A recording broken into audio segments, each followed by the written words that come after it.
A woman never belongs to you. It's just your turn. You lost your edge, she lost attraction for you.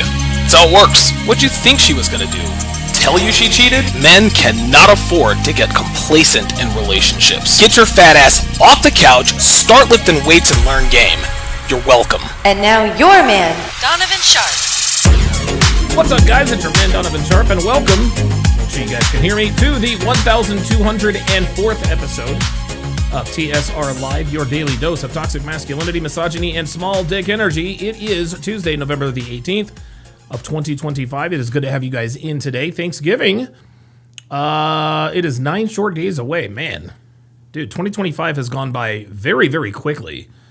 God, time, I'm going to tell you what, man, time goes by very, very quickly. It really, really does, man. It seems like only yesterday, Dev and I made the cross-country trek from Philly from Cherry Hill, New Jersey, all the way out here to Reno, Nevada, and we're about to celebrate our second Thanksgiving since being here. It's just, hey, I'm gonna tell you what, dude, time just absolutely flies. Holy smokes, absolutely flies. Shout out to Phoenix Light Games, who actually made me aware of this Myron Gaines, Candace Owens interview. I was not aware that Myron was going to be doing this interview. You guys know Myron and I are good friends. We talk, but we don't. We're both we're a lot busier than we used to be. So we don't have quite as much one-on-one time to sit around and shoot the shit like we used to. We definitely text every day, probably talk about twice a week. But when we talk, we very, very, very rarely talk about content and this and that and the third. Very rarely, very, very rarely. When Myron and I talk, man, we talk about personal stuff. We talk about personal stuff. We don't talk about, hey, did you see the, Coach Greg Adams, Andrew Wilson interview? Did you see, this or that, the third? No, as a matter of fact, I can't remember the last time. I can't remember the last time he and I talked about content or content creation. So we'll see what happens. Bigoli says it's been 2 years today, Donovan. No. We moved out here. So we arrived here in Reno on July the 24th of 2024. So let's see, July, August, September, October, November. So we've been out here, it'll be 16 months. We've been out here for 16 months, almost a year and a half. And it's just amazing. It's amazing how quickly time has flown. It's insane. It's insane. Trini Boy 32 with the early $2 super chat. Appreciate that. Tazi says this was an awesome podcast, no spoilers, but obviously extremely insightful. Yeah, this is I think one of the main reasons I want to react to this, not only for entertainment purposes, and obviously I'm a reaction channel, but I want to be informed. There's a lot going on the conservative side that I'm just not privy to. Yes, I'm aware of the Charlie Kirk situation. Yes, I'm aware that Donald Trump and the tariffs. Yes, I'm aware of the whole government shutdown, the repercussions of that. But I'm not aware of there appears to be some division going on the conservative side. And this is in politics and on YouTube. Of course, there's always been infighting amongst the red pill. I've never understood it, but it is what it is. There's a lot going on, on the conservative side. What with Brandon Tatum, Jason Whitlock, Myron Gaines, the Charlie Kirk assassination, Candace Owens, obviously voicing her voicing her theories on, why we have been lied to about what's going on, what had gone on with the Charlie Kirk assassination. And so I think that this is going to be a very informative podcast for all of us, to be honest with you, to be quite honest with you. So Zach Brinkoff says, hope you looked up that information I emailed you last time. I do not recall what information you emailed me. If you could refresh my memory, I would appreciate that. Bigoli328 says, yeah, I saw the tagline for this interview, but didn't get to see it. I was watching CGA, as you should. As you should. Nate Ward says, I hate using this vid to put me to sleep, but Don, you do a hell of a job, and I love you for it. Fair enough. I try. Okay, good stuff. All right, well, just so you guys know, directly following this particular podcast, we are going to move the party over to Rumble, where I will be reacting to episode 7 of Love is Blind season 9. Yes, I will finally be getting halfway through Love is Blind season 9. I know a lot of you have seen it. I know the reunion is there and all that, but I haven't seen it. It is what it is. But we'll make it through that season at some point. But without further ado, let us go ahead and get to the Myron Gaines Candace Owens interview. I asked Myron if, as a matter of fact, you know what? I try to be respectful. Okay. Oh, wait a minute. All right. Let me do this here.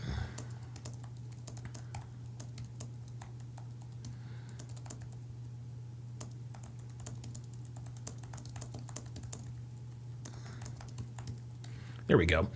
Even though, and guys, I don't take anything for granted. I'm not.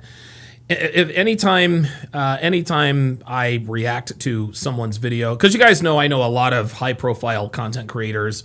Good friends with Pearl, good friends with Myron. I thought I was good friends with Kevin Samuels, but I don't take. I'm good friends with Fresh Prince CEO, but I don't just get on here and just assume that I can just react to their videos. These people are well known by millions and millions worldwide. They work very, very hard to get to where they are. And so just out of respect, you never know. And of course, this has Candace on it too. So I might not have her permission in particular. This is on Myron's channel. So, but I don't make any assumptions. I don't make any assumptions just based on how complicated collaborations and permissions and all that can be. And of course, those of you guys who have followed me for any number of years, you guys remember the whole fiasco with Kevin and Myron, and I was stuck in the middle of all that. And that, of course, is the reason why I try to be respectful. Anytime I react to anybody's videos, and they always tell me, Donovan, you don't have to ask. And, listen, that's fine, but I'm going to ask anyway, just out of common courtesy. Doctor Who Designs with the €5 super chat. Appreciate that very much. Zach Brinkoff says, it was about the Charlie Kirk stuff not making any sense. Just a bunch of random videos, and evidence doesn't really matter anymore. I don't know that it doesn't matter anymore unless something has happened. But okay, so without further ado, let's get into the Myron Gaines and Candace Owens interview. Here we go. Who do you think is the most responsible? Why would they want him gone? I think Charlie was not allowed to be anything but a Christian Zionist, and he was changing in the last few weeks. Everything began ratcheting up after Tucker Carlson hit the stage. That pissed him off. It was like a full court press effort to lie about everything. I do not like the way Turning Point is behaving. I've made that clear, and nobody is going to emotionally manipulate me and tell me to attack Turning Point would be to attack his legacy. Charlie told me years ago he was having a ton of visions and was telling me Turning Point was going to be the death of him. He knew he was going to die young, and strangely knew that I was going to be the only person to defend him. Wow! Holy shit, man! Okay, Candace, Candace coming out swinging. Thank you for having me here. I'm excited, and thank you for making it work on short notice. Of course. These are crazy. Okay, so this was on short notice. So Myron probably didn't realize he was doing this interview until the day before. Crazy times. So I totally, we got to be careful about where we're at, right? Right. So it's been a while since we last spoke. Last time you were on, I remember we did After Hours where you were saving a few women's lives, and I did want to tell you this on camera. One of the girls that you spoke to actually quit OnlyFans on that day. What? Wow. Yeah. Get out of here! How about that? And guys, if you go back, I reacted to the Candace Owens appearance on After Hours, and I'm gonna tell you what, you guys don't have to go back and watch my reaction. Go back and watch the original. And what I want you guys to do, is I want you to pay close attention, because there were several young black girls on the panel. Dude, they were ratchet OnlyFans girls, slick talking tattoos. Candace had these girls' attention. Guys, listen.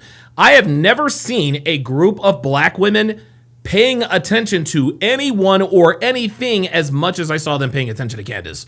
It was a sight to behold. It was a sight I could not believe what I was watching. I was like, you got to be kidding me. Candace Owens is Candace Owens is Candace Owens. We all know who she is and what she stands for.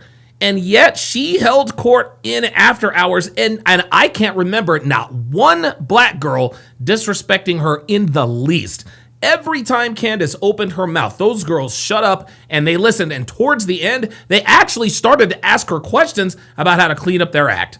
That is incredible. Wow, good for Candace. It was a good conversation. Yeah. I feel like a lot of people think that, I guess, those conversations are not worth it, or the show is all theater. But for me, I want to sit across from these young women, because anybody's life could have ended that way. You know what I mean? Like, I could have ended up being one of these OnlyFans girls if there weren't so many like life interventions, because it's just being sold to women so much that this is the easy way out. You know what I mean? So yeah, but I wanted to make sure I told you that, on camera, that she literally quit like not too long after you did that show. So that's great, saving lives. that makes me happy. So kind of with that, I saw that you did a debate on Jubilee with a bunch of feminists.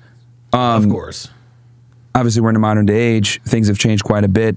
We've both been pretty critical of feminism, but I think with what you're doing, you're able to really reach a demographic of women that just guys like me and Andrew Tate and others just aren't going to reach, because, we're abrasive in the way that we get it.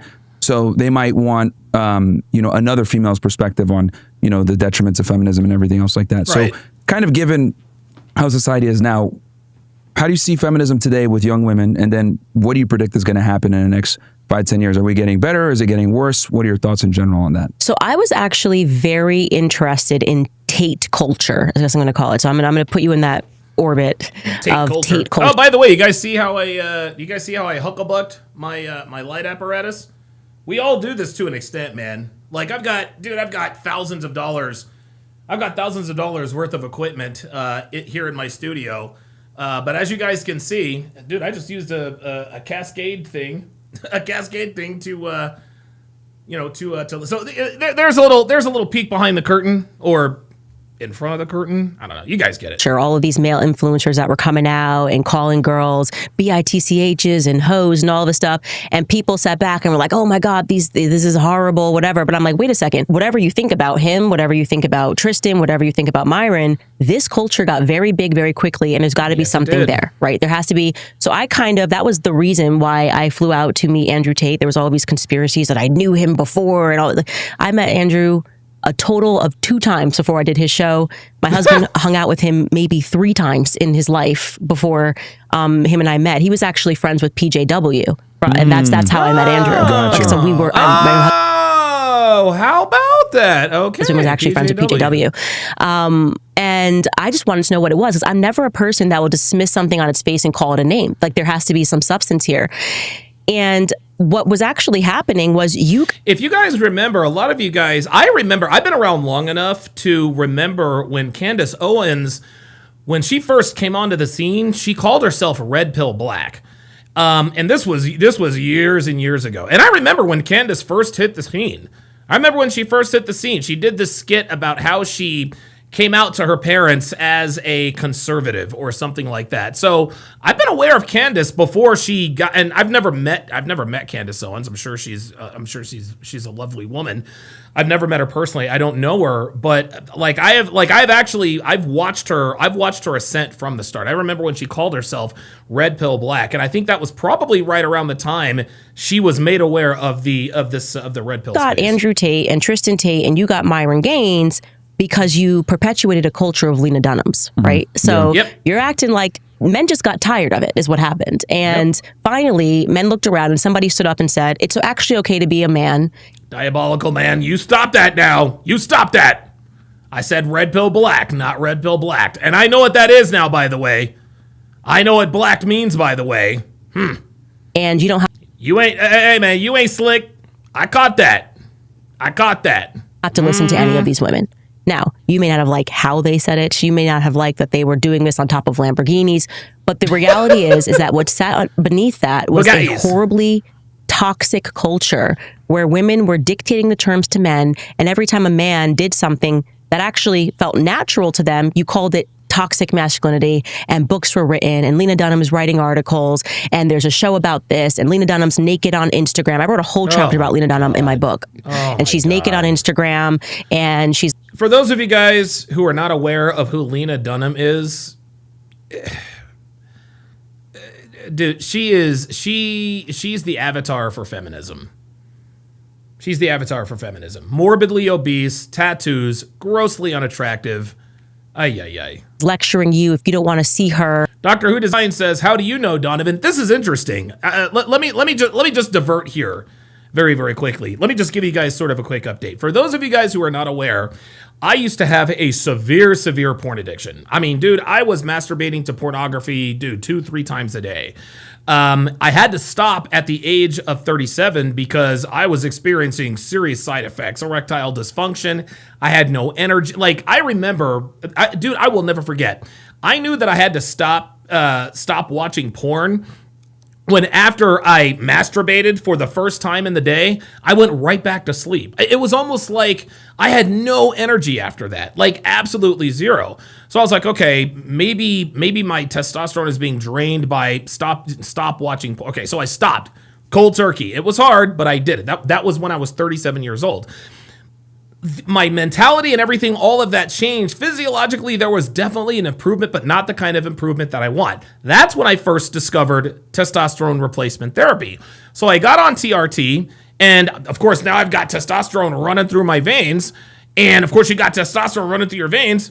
Dude, I tried masturbating one more time. After that, went right back to sleep. It was right then and there where I knew that even though I was on all this testosterone, masturbation was hazardous to my health. I just could. I mean, as soon as I would masturbate, guys, all motivation, all drive, it was all gone. It was all gone. So when the whole what was his name, the no jumper guy, the Adam 22 guy, talked about Lena the Plug, everyone's talking about, yeah, she did this scene with this Jason Loveless guy and da da da da da da, and I didn't know who the hell he was. And guys were like, yeah, Jason Love. He was like, oh, yeah, this is Jason Love and da-da-da-da-da. And then little by little, they were like, yeah, you have to go to blacked.com. And I used to call it Black, and I don't know what the fuck it was. And so I Googled what is Blacked, and I quickly found out that Blacked was, of course, Blacked. So there you go. But I do know what it means now. So there you go. Overweight, naked, and tatted up. So You can't blame the Tate culture, until you are ready to address where this actually came from, which was women constantly bashing men over the head and telling them that masculinity, full stop, was wrong. Given the problems that we have, obviously, whether it's me or Tate or other people, will kind of come in and say, hey, this is what you need to do as a guy. This is how the modern day marketplace is now when it comes to dating. What's your approach to kind of combating this problem? Breaking news, the Congress has passed the Epstein Files bill. They're going to send it to Trump for a signature, so we'll keep an eye on that. From a female perspective. First, you have to understand the origin of feminism, right? You have to understand that this was not a culture and an ideology that came because they wanted women to have equal rights with men, okay? This was a CIA-sponsored PSYOP. Gloria Steinem was sponsored by the CIA. Okay, these protests were sponsored by men in government. A lot of them homosexual, actually. And the reason for that was simply because they wanted to tax, it was actually twofold, I would say. They wanted to tax household income both ways. And also they wanted women to, instead of focusing on their kids, which comes natural to women, right, to be the quote unquote, like I say, CEO of the household, they wanted to remove that and to have the children given to the government for 6 hours a day. Oh, Captain Stransky says only the unclassified. Well, what's the point? If it's going to be unclassified, if it's going to be... Beyond 6 hours a day, 6 hours a day, plus whatever sports activities, which gives the government full control over the minds of the children. This came straight from the Pale of Settlement. After they assassinated the Tsar, you had these Jewish women like Emma Goldman, who came over to America. Emma Goldman was the mentor to what's her face from Planned Parenthood. I'm blanking on her name for a moment. I'm going to say Margaret Sanger. That was her mentor. And so this was, in fact, a very Man, look at the size of that rock on her finger. communist movement that came to America and sought to overthrow families, family institutions, strong men. Jay Belay says Bill Clinton and Bill Gates won't be on it.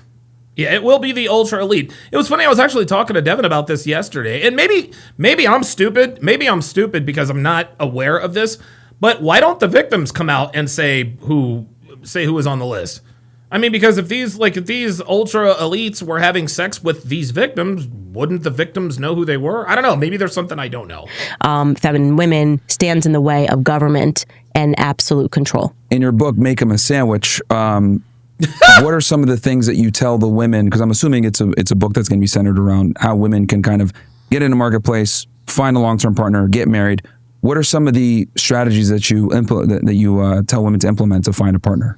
You don't have to give it all away. Yeah, maybe no, one it's or fine. two. I don't even try in my book to sell that. Yeah, Winning 33 says, to me, was never surprised Trump is on files. Is he actually a pred is another question.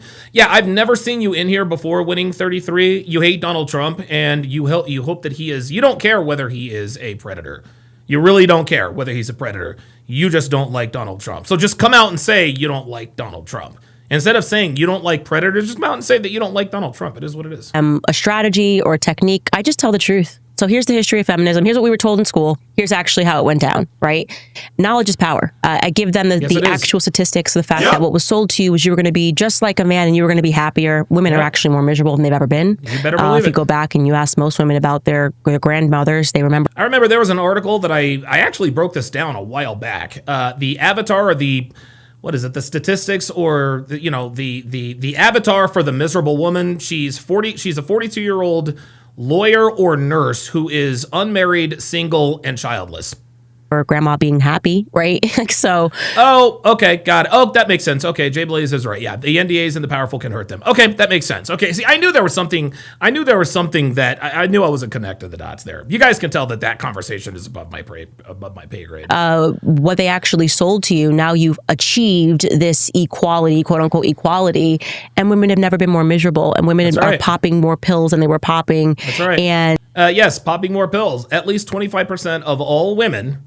At least 25% of all women are either on antidepressants, anti-anxiety drugs, or some combination of both. And finding it harder to find a partner and wondering why. Well, it's because you attacked natural masculinity. You told men that they shouldn't be allowed to lead. Women have to lead. Winning 33 says, I think Trump was the best president in a long time, but I am anti-elites in general. Not the cap. That's cap. No, you don't know. Listen, it's not a crime to like Trump. I'm not telling you that it's, or it's not a crime to dislike Trump. It's not a crime to hate Trump for no good reason. My deal is just be honest about it. And actually, you didn't want that, right? Captain Cord says, what's up with nurses? Yeah, nurses are hoes, bro. Nurses are hoes. Everybody knows. Were convinced psychologically in a classroom as I was. Michael says, good evening, Donovan. Do you find Candace Owens attractive? I do not. Look, Candace, to me, Candace Owens, I don't know. I really don't. She's not ugly, I don't think of Candace in a sexual way at all. I don't know. Maybe and I know I'm not the only one. I think I'm not the only one who feels this way. I think it's weird. I think Candace Owens is attractive, but I'm not sexually attracted to her. Right? And it has nothing to do with their skin tone. No, black women are not my type, but there are black women I would absolutely stick my dick in. Dude, Paula Patton, oh my God, Megan Good, Kerry Washington back in the day. Dude, Stacey, so it's not I don't know, something, and also I think she's a little bit too masculine for me. And I think it's her profession that has made her this way, but is she attractive? She's not ugly, but I'm not physically, sexually attracted to her. And maybe it's because I've only seen her on the screen. Maybe if I got in front of her, maybe if I met her, maybe if I saw her figure and I saw she had a little bit of a donk and some boobs, I'd be like, okay, all right, Candace ain't bad. But for now, not yet.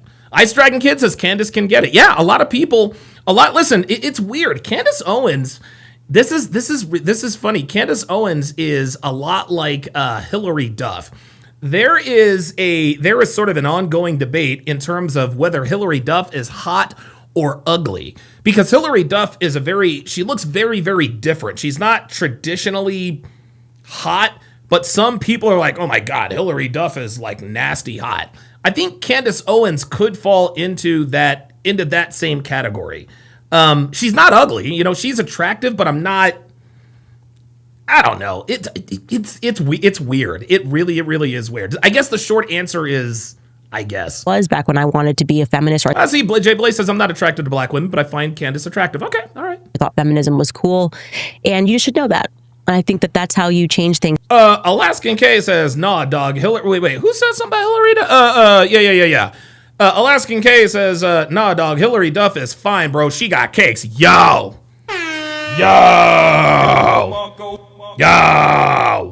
Hillary Duff, that's a bad bitch. And I didn't say Hillary. I'm not talking about Hillary. Oh, I'm sorry. Oh, no. I'm sorry. Let me back up. I'm sorry. Let me back up. I am so sorry. I'm so sorry. I misspoke. I did not mean Hillary Duff. I meant Hillary Swank. I am so sorry. Hillary Duff is fucking hot. Hillary, dude. Oh, yo. Dude, I would stick my dick so far down Hillary Duff's throat, dude, she wouldn't be able to talk for a motherfucking week. Hell to the, oh my God, yeah. Hillary Duff can absolutely get it. What I was talking about is Hillary Swank. Hillary Swank is like, is she hot? Is she not? Da. Some people think she's nasty hot. Some people think she looks kind of like a guy because she did that movie Boys Don't Cry. Hillary Duff is fucking bad. Like that bitch is, oh my God, that's a bad bitch. Hillary Duff is a bad bitch. Holy shit. Come a long way since Lizzie McGuire. My bad. I had to correct that for the record. Okay. Yeah. Hillary Swank's not my type. Hillary Duff can absolutely get these kids real good. Without trying to say, here's a strategy and here's how we're going to move forward. Let people know true knowledge. Let people know true history. Right. And I think the rest of the stuff happens naturally. Or I hope. For you on your journey, when did you figure out that feminism was a lie? Like, was there a certain event that triggered it that you were like, holy crap, this is Zach Brinkoff says Hillary looks beat now. Which one? We talking about Hillary Duff, Hillary Clinton, Hillary Swank? Yes. I actually tell the story in this book. I think Michael E says, how about Hillary Clinton? She's very attractive in my eyes. Hillary Clinton, she had like a 2 or 3 year period where she was mildly attractive, but no, I've never found Hillary Clinton attractive. Dude, I will never forget the very first time I saw Hillary Clinton was at Clinton's inauguration in '93. I was like, oh my God, the bitch's braces are bigger than her fucking teeth. Jesus. I do actually. I think it's in this book, or it's in my. Big Ole says Hillary Duff definitely just got a BBL. No, I don't think so. No, Big Ole, you better take that back. That's not true, is it? No, that better not be. Oh my God. Oh my God. Yo. All right, I got to do some research now. I'm sorry, guys. I'm sorry, y'all. I'm sorry. Hold up. Hillary Duff better not have she better not have a BBL. I will be mad as hell if she has a BBL.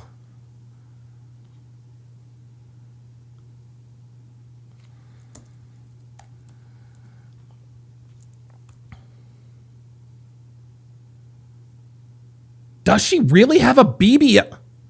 I don't know. I can't tell. No. Well, it doesn't look. No, it doesn't look like a. It doesn't look like a BBL.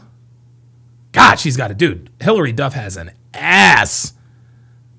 Whoo, she's got some cheeks.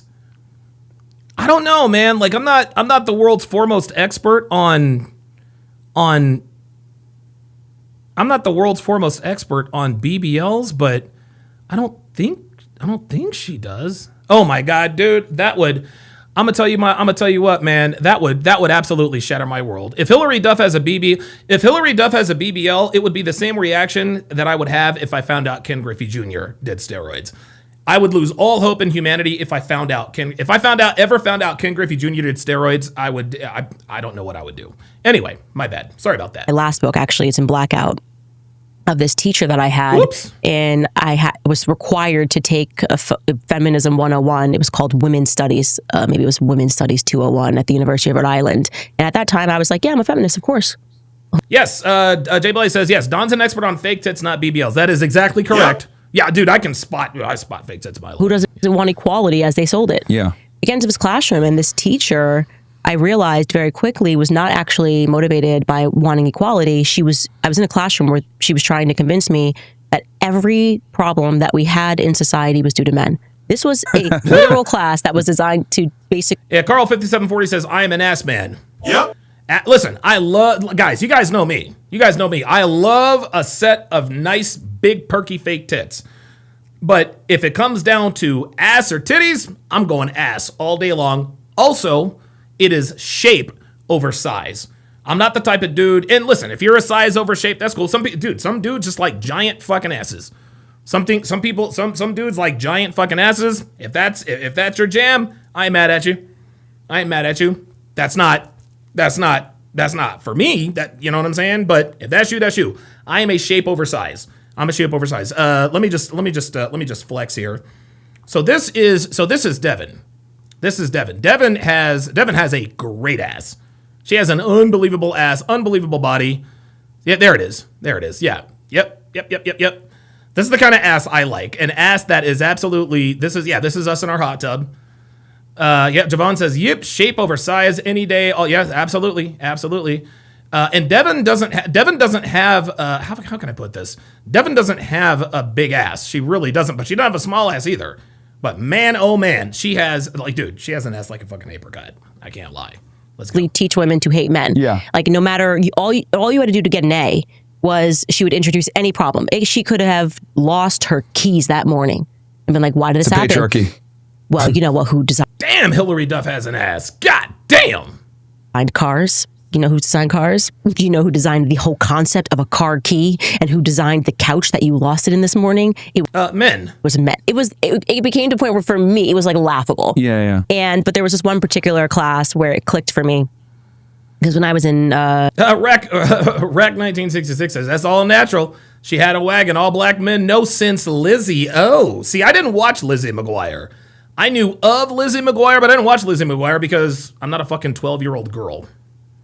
college, I had an eating disorder. Rack says, why do you think she had black men watching her show? She been natural. Are you serious? So niggas been watching Hillary Duff, huh? Well, I'm gonna tell you something. I wonder if Hillary Duff has been watching niggas. You think Hillary Duff ever smashed a Negro?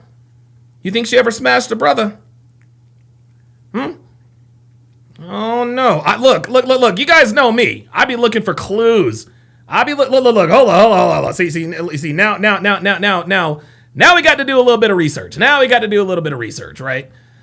You guys know me, man. Like, there are certain things, certain traits, certain characteristics, certain clues that I look for to determine if a woman is what we call in this community SFNY. Now, what does hashtag SFNY mean? Well, it means she fucks niggas, y'all.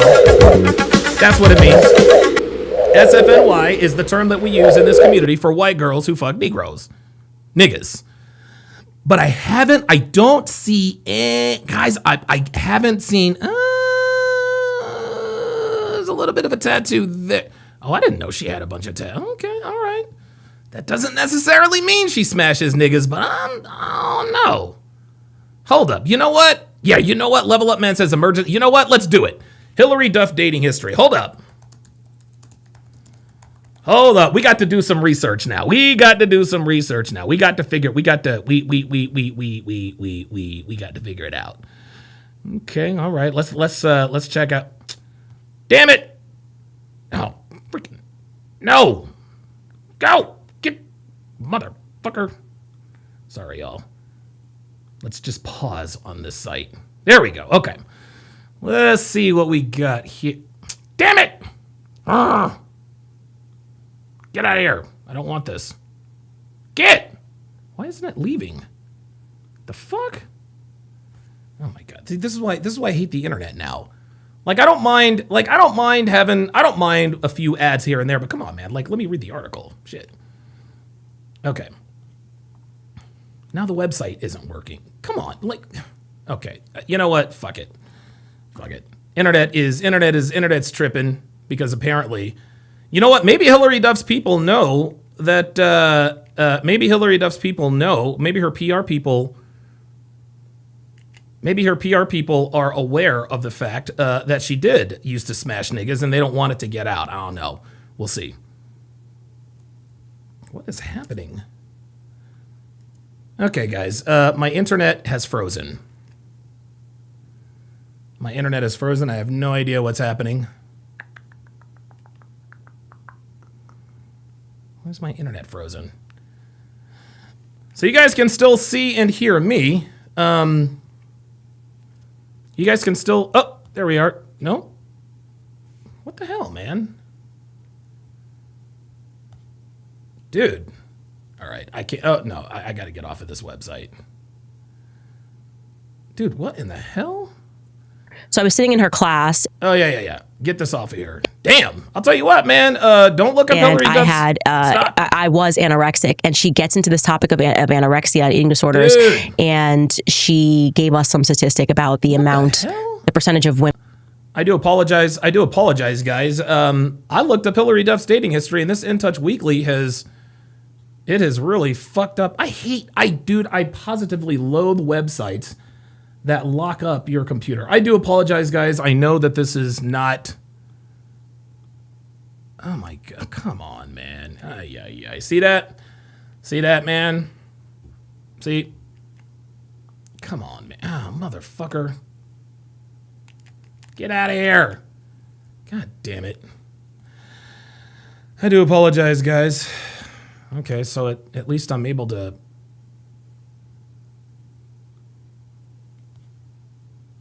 Yeah, I don't know what the hell is happening here. What is going on with the internet? I do apologize, guys. I do not know what is... Hold on. Am I even still live? Yeah, I'm still live. I'm still streaming.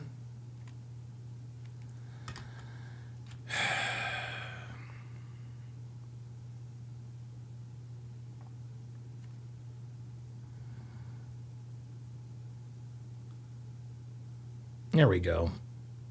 Yeah, my internet is... Yeah, I'm being... that have eating disorders, and I'm making this up now, but it was... Yeah, it was... Okay, yeah, looks like I was being... Looks like... What in the hell? It looks like I was being throttled, which doesn't surprise me. All right, let's continue. Like 80% of people who have eating disorders are women, and she asked the class, why is that? And we were supposed to say, and she did say, that it was because men control the advertising agency and men want women to be skinny. And it had literally, I'm sitting here having this experience, nothing to do with a man. Like nothing, no man said you're fat, you have to be skinny. That is completely made up. And I'm listening to her try to psychologically convince me that my eating disorder came from a man when it just factually didn't. Most people who suffer with anorexia know it's a control mechanism. It actually has nothing even to do with weight. It just is like, this is the one thing you can control. And I just kind of called her out on that, and I raised my hand. I was like, whoa, wait a second. Okay, well, let's look at another statistic. What percentage of people are juicing up with steroids, right? That's not a super healthy thing to do. Yeah, Jose Canseco said it was 80% of Major League Baseball. If we said that 90% of it was men, would you have presented to the class that it was because of women, right? Because women are telling them they have to look like this. And she was, when I say... She went white, and she said to me, and I always tell the story on stage, she said to me, I feel like you were sent to me from the men's department. Of course. Yeah. I told her back. You must have been sent to me from the men's department. But I was sent to her from the common sense department. Yeah. Oh, man. So MLD is back MLD is actually in Japan right now. I thought he would be down there with me in Las Vegas for the Las Vegas Grand Prix. So it'd be because of men. So I think that was kind of the first time that it clicked for me that this was some sort of a psychological program. In many ways, I was actually saved by... How old were you at that point? I was in college, 20s? So I was 19. Okay. Yeah, right. it was It was the first year of college. Okay. So yeah, it was a prerequisite. So it was interesting for me, I think. Did that make you shift your priorities? Like, I wasn't like, I was never a Ooh, gun good ho question. feminist. I just was Yeah. like in the back of my mind, same way that I was liberal. Like Yeah. I was never voting Democrat, but if you Yeah. had asked me, what do you think about this? I would have very quickly been like, of course we need feminism. Yeah. And then I was kind of thinking, man, these women are really annoying in this classroom. Because then there were the majors that were there, you know, Oh, yeah, the right. people, these women that were tatted up and like growing their armpit hair out. You know, we had those people in class, and I was like, I don't like any of these Dude, bitches like that are nasty. Like, if you're a woman and you have armpit hair, you're fucking nasty. I'm sorry. people. So it made me think that there was something more to the feminist movement, I think, that which was indoctrination. Interesting. Okay. So I think you've been able to do what every woman dreams of: have a family, have children, have your dream man, but simultaneously being able to also, you know, run a business and do what you Right. want to do. And I noticed when you were And yeah, Candace is definitely, she is definitely the exception to the rule as far as I can tell. And listen, I tell you guys all the time, and Myron says it all the time, don't date a woman who's on the internet. Don't do it, right? Because 11 times out of 10, they're not going to end up like Candace. Candace happens to be an exception to the rule. Even conservative women. This is interesting. There is actually a woman on Twitter. Her name is Gia McCool. Okay? Her name is Gia McCool. And you know, the interesting thing is she is this conservative. Let me just look her up here. Gia McCool. She's like this conservative pundit, whatever the case may be. But all she does, and she's married, all she does is post bikini pictures, y'all. Women don't want to be wives. They want, look. I want to show you her page. So this is Gia McCool. She says, I married the second man I ever dated. I just don't. And that's all well and good. But look at her media. She said she married the second man she ever dated. Hold on, let's look at her media. Like, dude, she has bikini. Oh, wait a minute. Oh, yeah, here she is. So this is her. She said she married the second man she ever dated. That doesn't necessarily mean, and I like how she tried to frame that. She tried to frame that I married the second man I ever dated. What she wants us to think is that she's only had sex with two men. That doesn't mean anything. Just because you married the second man you dated doesn't mean you've only had sex with two guys. But this girl, dude, this woman, Gia McCool, dude, her page is absolutely like, dude, it is big. Hold on. She might have actually taken some of them down because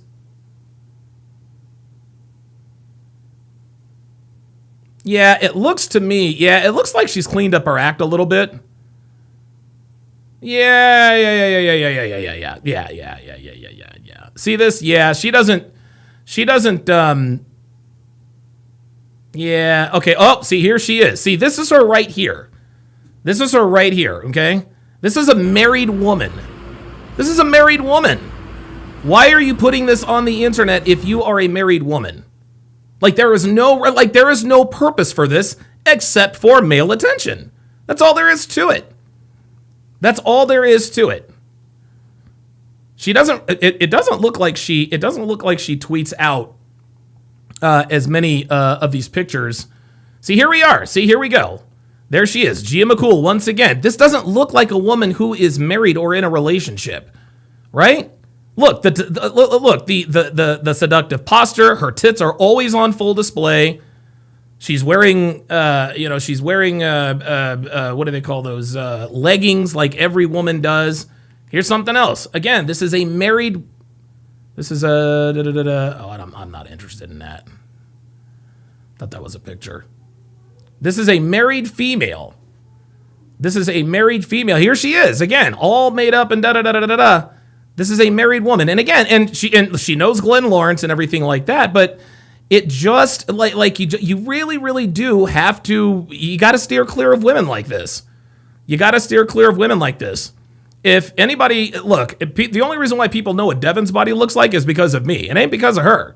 She ain't the one putting up her booty pics. I'm the one putting up the booty pics, and they're on my page. But yeah, she really has. You know what? Let me do this. Let me look this up. Gia McCool Instagram. Because she really, she really had a lot. Okay, here she is on Instagram. See, here she goes. See, she's on Forbes magazine. I don't know if, Yeah, she's been in dozens of Oh, she's a relationship expert. There you go. There you go. See that? See that? She's an attractive woman who's a relationship expert. You can't be a relationship expert if you're an attractive woman. Yeah, see, here we go. Here we go. Here we go. Influencer extraordinaire. This is a married woman. This woman is married. She has a husband. Why is she putting, and it's funny, she'll put up posts like this to make us think, well, I'm not just putting up booty pictures, but look what she's wearing. Clearly, she is the main attraction. She wants to position this like the recipe. No, the main attraction. Oh, here we go. Dude, Gia McCool, look, she is extremely attractive. Huge fake tits, beautiful ass. I mean, she is absolutely attractive. Another photo shoot, blah, blah, blah, blah, blah. But you guys, this is not a woman. This is not, our TradCon's real. Look, there you go. There you go. There is absolutely no reason for a married woman to be putting up pictures like this on Instagram. I'm sorry. There just isn't. The only reason she is putting up pictures like this is for male attention. And you want to know something? Let me make sure she has on her wedding ring. Oh, there she are. Now she's in Italy. The Leaning Tower of Pisa. Does she have on a wedding ring? Hang on a second.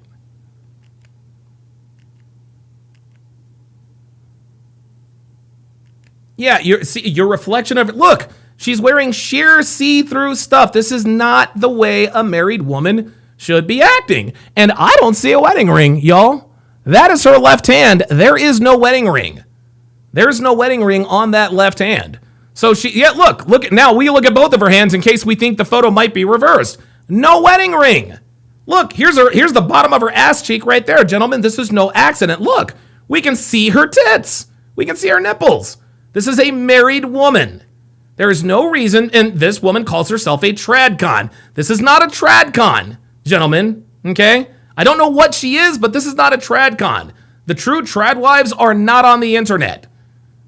Except for maybe Candace Owens and, now I'll bet you this is her husband. This better be her husband. I hope this is her husband. If this is not, I'm going to tell you what. If that's not her husband's in big fucking trouble. This looks like her husband right here. There we are. This looks like her husband right here. Yep. That's the only pic. Oh, look. That's the only picture of her husband I see. Who is this? Is that her husband too? Look at this. Look. All of the pictures. Dude, so many of these pictures are seductive.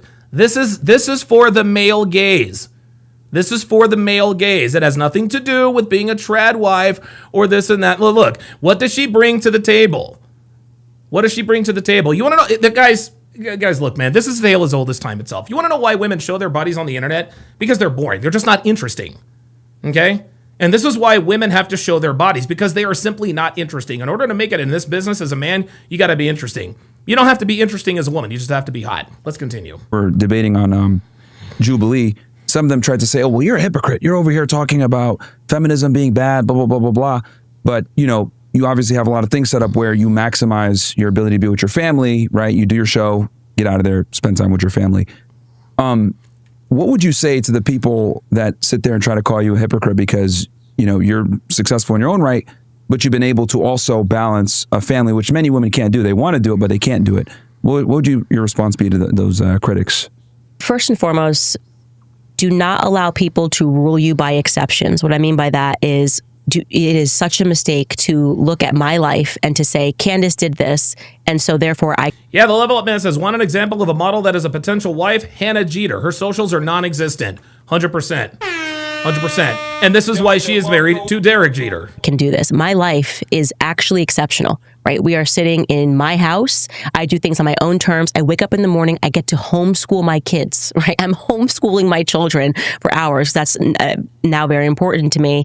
I get to do a podcast from home, and I am actually doing something that I enjoy, right? What is the number one thing? If you find any woman that makes it and she's successful, what is she doing? She's tapping into her femininity, communication. Women communicate more than men. I have a whole chapter on this. If you have a daughter and a son, you know this. Girls start speaking faster, and we will speak more words from men for the rest of our lives. And when you actually look, and I ask people in this chapter, who is the most, if I ask you the question right now, who is the most successful man in the world? Just give me your answer. Jeff Bezos. If you have to name a couple of them. Jeff Bezos, Elon Musk. I was gonna say, like, from a financial perspective. Just T Mills says, Don, I heard you lost a fight a few years back and claimed you won. All right. yeah, sure. Full stop. Why don't you? Okay, I have no idea what you're talking about. You're just trying to start shit. So. If I said who's the most successful man in the world, who would you you could say? say like the richest guy in the world, who I would be Elon, even though it pains me to say that. But Okay, yeah, no, but that's the It pains me to say that because, again, money and status and power can only get you so far. If you have a history of women disrespecting you, men don't look up to you. right. You would say Elon, or you would say something based on meritocracy, finances, and you would status. say Jeff Bezos. Everyone Precisely. would say the same answers, right? Yes, if I ask you right. who is the most successful woman in the world, what would you say? That's where it gets. Yeah, Right. I see what you're saying. Like, what is it? Like off the top of your mind, like what? All right, T Mills, I've timed you out for 5 minutes, 10 minutes. What are the names that come to your mind? Yeah, it's an ambiguous. Like you're like, okay, well, are we going to go off career? Are we going to go off where? But Versus most a man, people it's would like, say like Taylor Swift Yeah. or Oprah. These Okay. women are Beyonce. nowhere near the richest women in the world. Nobody knows the name of the richest woman in the world. And so I go about through this in my chapter. Yeah, you'd say Beyonce. I'm like, these are the names that you would say off the top of your head if I asked you who's the most successful. Nobody knows. Everybody knows the names of the most the richest men in the world, and yet nobody knows the names of the richest women in the world. Good right? point. Nobody knows the names of them. And the answer is a Russian woman. Max says, Don, you have the worst trolls. Yeah, they just come in here and just make shit up. I heard you won. I heard you lost a fight. You claimed you won. Huh? I talk about this in my book. I'm like, nobody knows her name. And the women that you do name actually all tapped into. Red Shed asks a very good question. Says, Donovan, what do you think of a guy being a stay-at-home husband for a woman who is rich, like net worth over $500 million? Does money at a certain point erase the, quote, shame of not being a provider? As soon as you said, let me just answer your question. What do I think of a guy being a stay-at-home husband? Yeah, don't care. I don't care if her net worth is $3 billion. A stay-at-home dad may as well be a eunuch. Stay-at-home dad is no. Stay-at-home dad is an absolute L. I don't care what the context is. I don't Their care. femininity. Taylor Swift was writing songs about relationships. Yep. She was writing songs about looking for love, and women flocked to this. Oprah was communicating to the housewife, right? She was speaking about issues. They're tapping in actually to the one thing that actually you think they're standing against. Oh, they're the ultimate feminists. No, they tapped into their femininity and found success, actually. Carl 5740 says this has no place in this live stream bringing up a fight. Of course, he doesn't know what he's talking And about. He's just women saying shit. do not, when we think about success, we don't measure it in terms of finances. That's why No. these women we think are the most quote unquote successful women in the world. Whereas men naturally think finances. Oh, it's Jeff Bezos, it's Elon Musk. So I do a chapter and I speak about that in my book about who the richest woman in the world is. And then the next 10 women who are the richest in the world are all rich because of who they divorced, right? Yep. Yeah. Yes. What is Yes. the picture that we're recognizing here? We don't measure success in the same terms as men measure success, nor should we.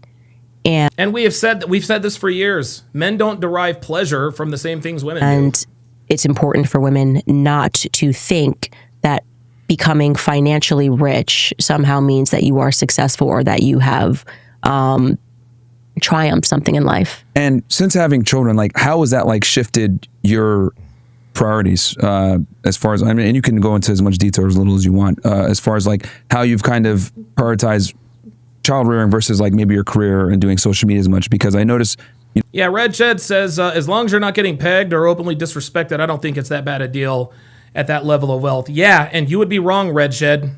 You would be wrong. I think, Red Shed, what you have to understand is that when women have any semblance of power, whether they're the breadwinner or they have some sort of authority over you, they're terrible people.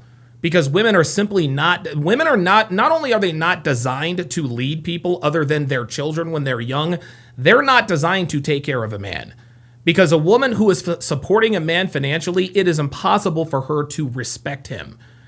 And in the back of her mind, because she knows she is financially supporting him, she knows that she can disrespect him at any time, and most women do. Most women disrespect the men that they support.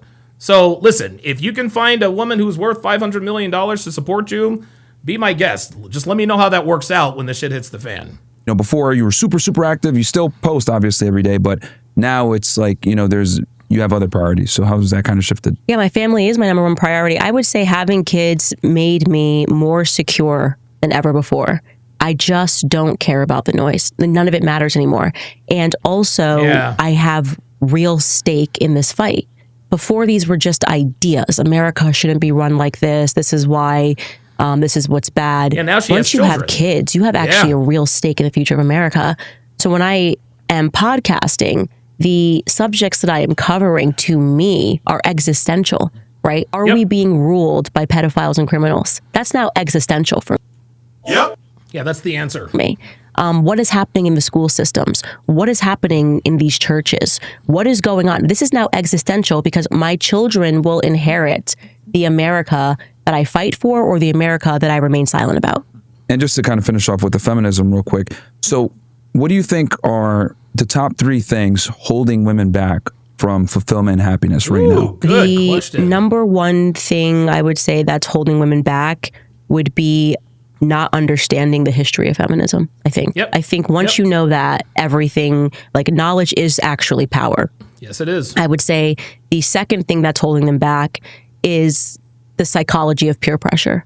And that is the psychology and the peer pressure starts when we are. And guys, we see the psychology of peer pressure on Fresh and Fit. Anytime a girl has conservative values, we see all the other girls sort of gang up on them. And a lot of them sort of cave. Every once in a while you get one who's a real one, but that's an exception. In school, with women being told you have to go to college, you have to have a career. The last thing you should be thinking about, you have plenty of time. You don't actually have plenty of time. Biologically speaking, you literally don't have plenty of time. Men might have plenty of time, biologically speaking, but your body is telling you don't. And so I think, and then that kind of gets into the education. The education system truly is just Soviet propaganda in the classrooms. So those would be the top 2 things. And so they're ignoring their gut instinct and following the herd. So understanding what feminism is and how it came into place makes it a lot easier to understand everything else. All right, fair enough. What do you think so far about this, switching politics? What do you think so far about this administration with Trump? Good, bad, ugly? Sad. Honestly, the first thing that I would say is that it makes me sad because obviously I spent a lot of time helping Trump get elected, trying to help Trump get elected, and Trump is... I see a photo right here, Yeah, he's a part of my political story, right? A part of my political awakening, if you want to call it that. And it feels to me like when he said, what Epstein files, are we still talking about the Epstein files? It was just like we were so close. We did everything we could. And we were supposed to be fighting a swamp, and then what happened? The Loch Ness Monster, which is Israel, rose up and swallowed our hero whole. So it makes me sad, and I think we all can very clearly see what has happened on the basis of who is now supporting him. The literal Never Trump movement is now supporting Trump and telling us that we're radicals, the people who initially supported Trump. So there's been a complete flip, and they're trying to use this mechanism of psychology to convince us. Well, it doesn't matter. I mean, he is the second president. He is the second president to win 3 straight elections. The first one was Franklin Delano Roosevelt, FDR. Oh, sorry about that. Oh, that's Walter. Sorry about that. I didn't know you were down there.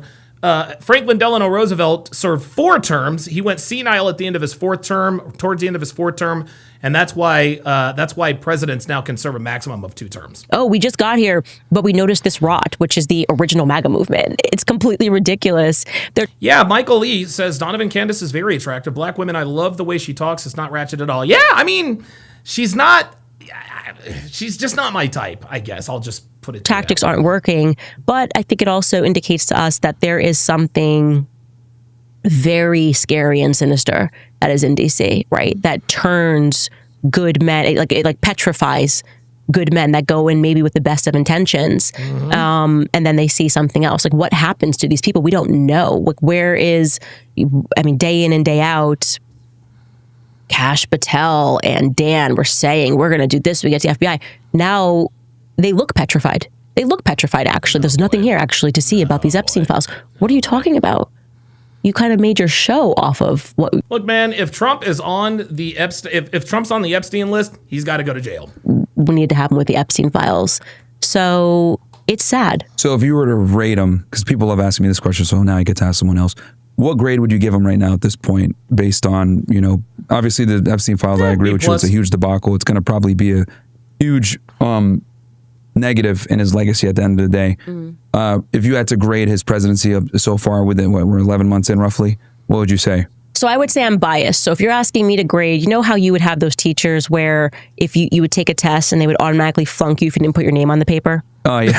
The Epstein thing for me is like automatic flunk if you don't put your name on the paper, right? Yeah. So if I'm a mom now, so this was the most important. Oh, Michael Beverly says, "Oh, your history is wrong. FDR died in office during World War II. That's why they made the 2-term limit." No.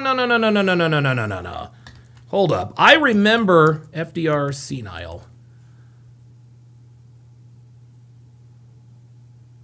Yeah. While FDR, it says okay. So maybe I used the wrong terminology. Because that's what I was taught. But here's what it says. It says, while FDR was not senile, he suffered from significant cognitive decline in his final years due to vascular dementia, likely caused by severe hypertension and other health problems. Medical historians and researchers point to his deteriorating health and cognitive issues, which may have impacted his ability to negotiate with leaders like Stalin at the Yalta Conference. There it was. Well, he definitely wasn't senile, but he certainly wasn't. Maybe I used the wrong word, but again, symptoms of cognitive decline, vascular dementia. These are obviously age and health related.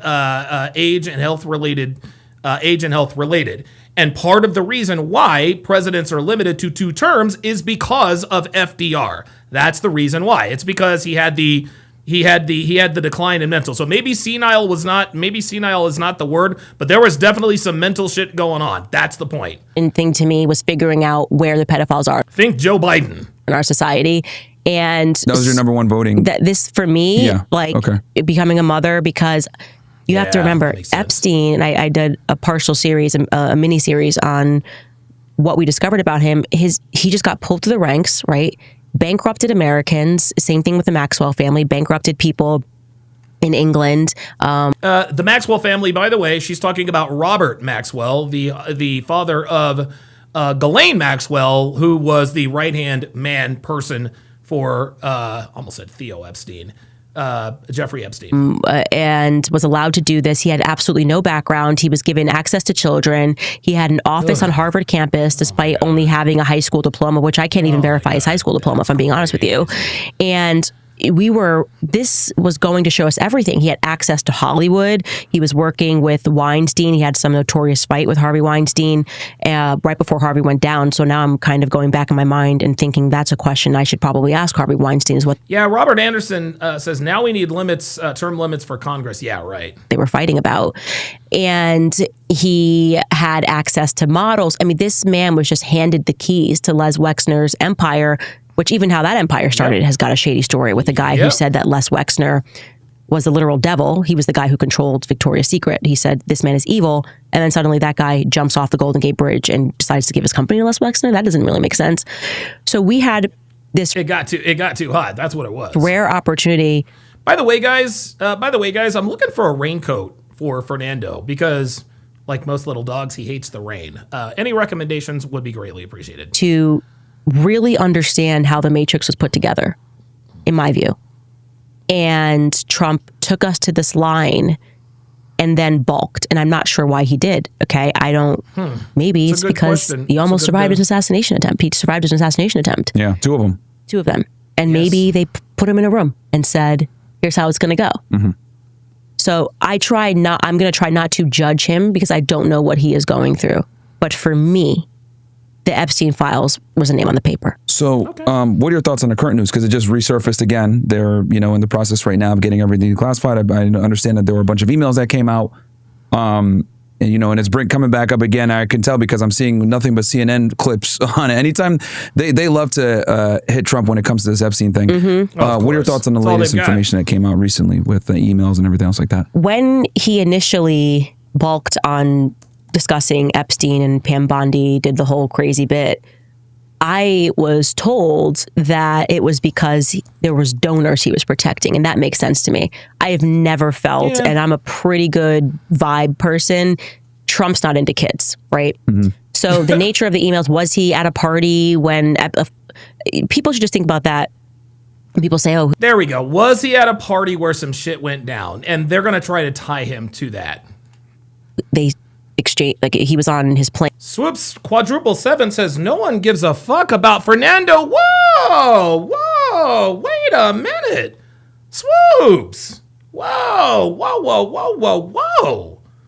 Bro, you are really pissed off. No one gives a fuck about Fernando? What? Dude, like, who pissed in your cornflakes today? Number one. Number two, what did I ever do to you? Jesus, I swear to God. I'm gonna tell you what, man. You know what? We are getting close to the holiday season. As we all know, Thanksgiving is a week from Thursday. And so that's gonna cause people to come in here and become super trolls. But dude, Jesus Christ, man. Whew. Chill out, my guy. Oh my goodness. Never on the island, but like was on the plane or was at a party. What did Fernando ever do to you? If you were at you live in Miami. If you were at a party, the idea that somebody could be at any club that you are at or any party that you are at has somebody that's underage and looks like she could be 18, and that doesn't really track to me as any evidence of anything other than the fact. And that's what they're going to try to do. What they're going to try to do is they're going to say, well, Fernando. They're going to try to say, well, Trump was at this party. Oh, Myron said do it. Okay, cool. Thanks.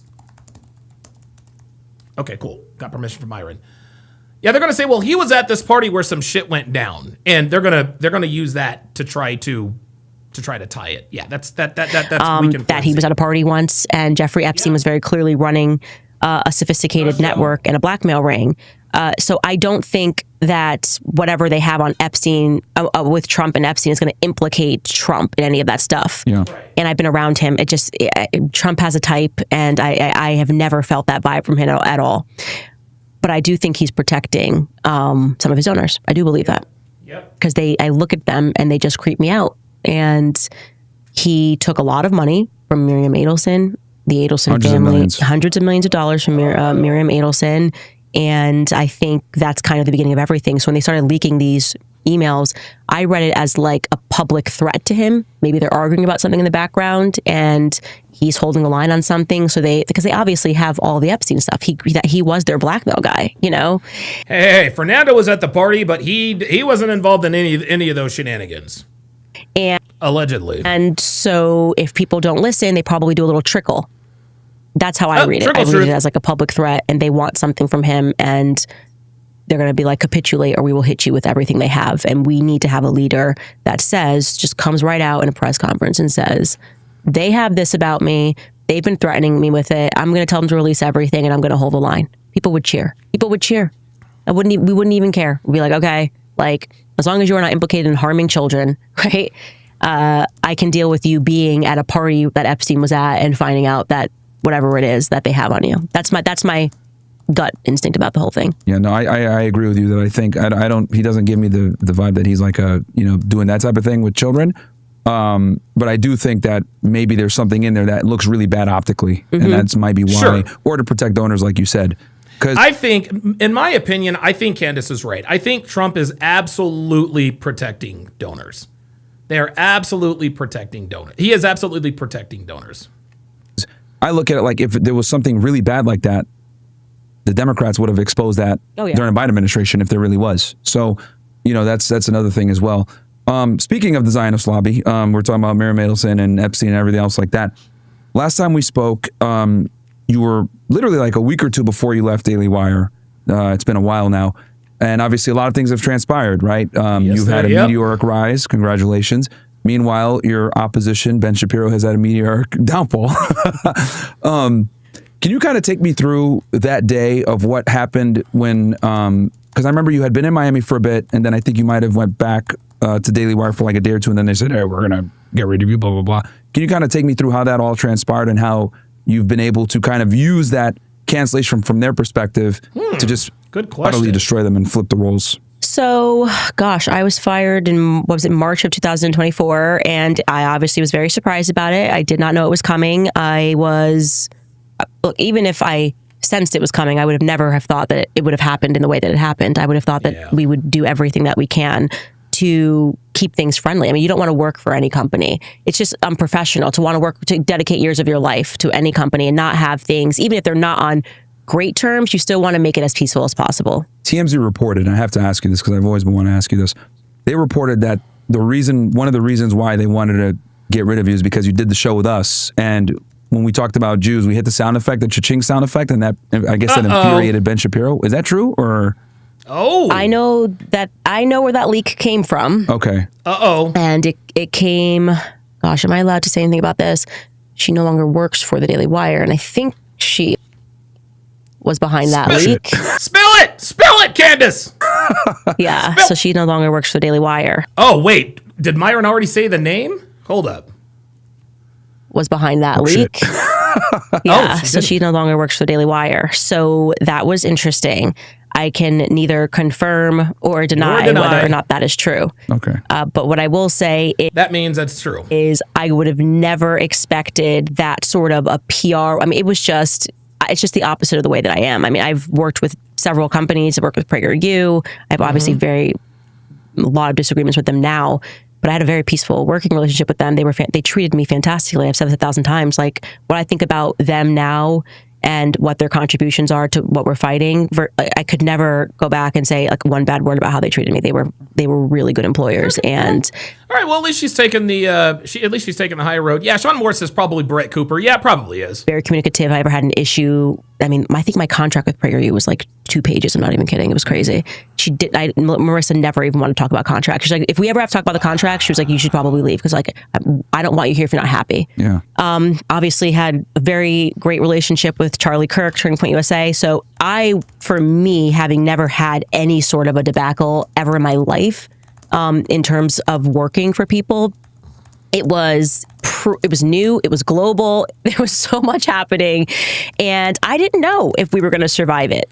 Genuinely, my husband and I, it felt like it's like trench warfare. Your every move, you're not even thinking about the implications. It's like, I just have to put one foot in front of the other and fight. And I first of all, Ludwig Genki, somebody says she tried to Me Too Crowder, though.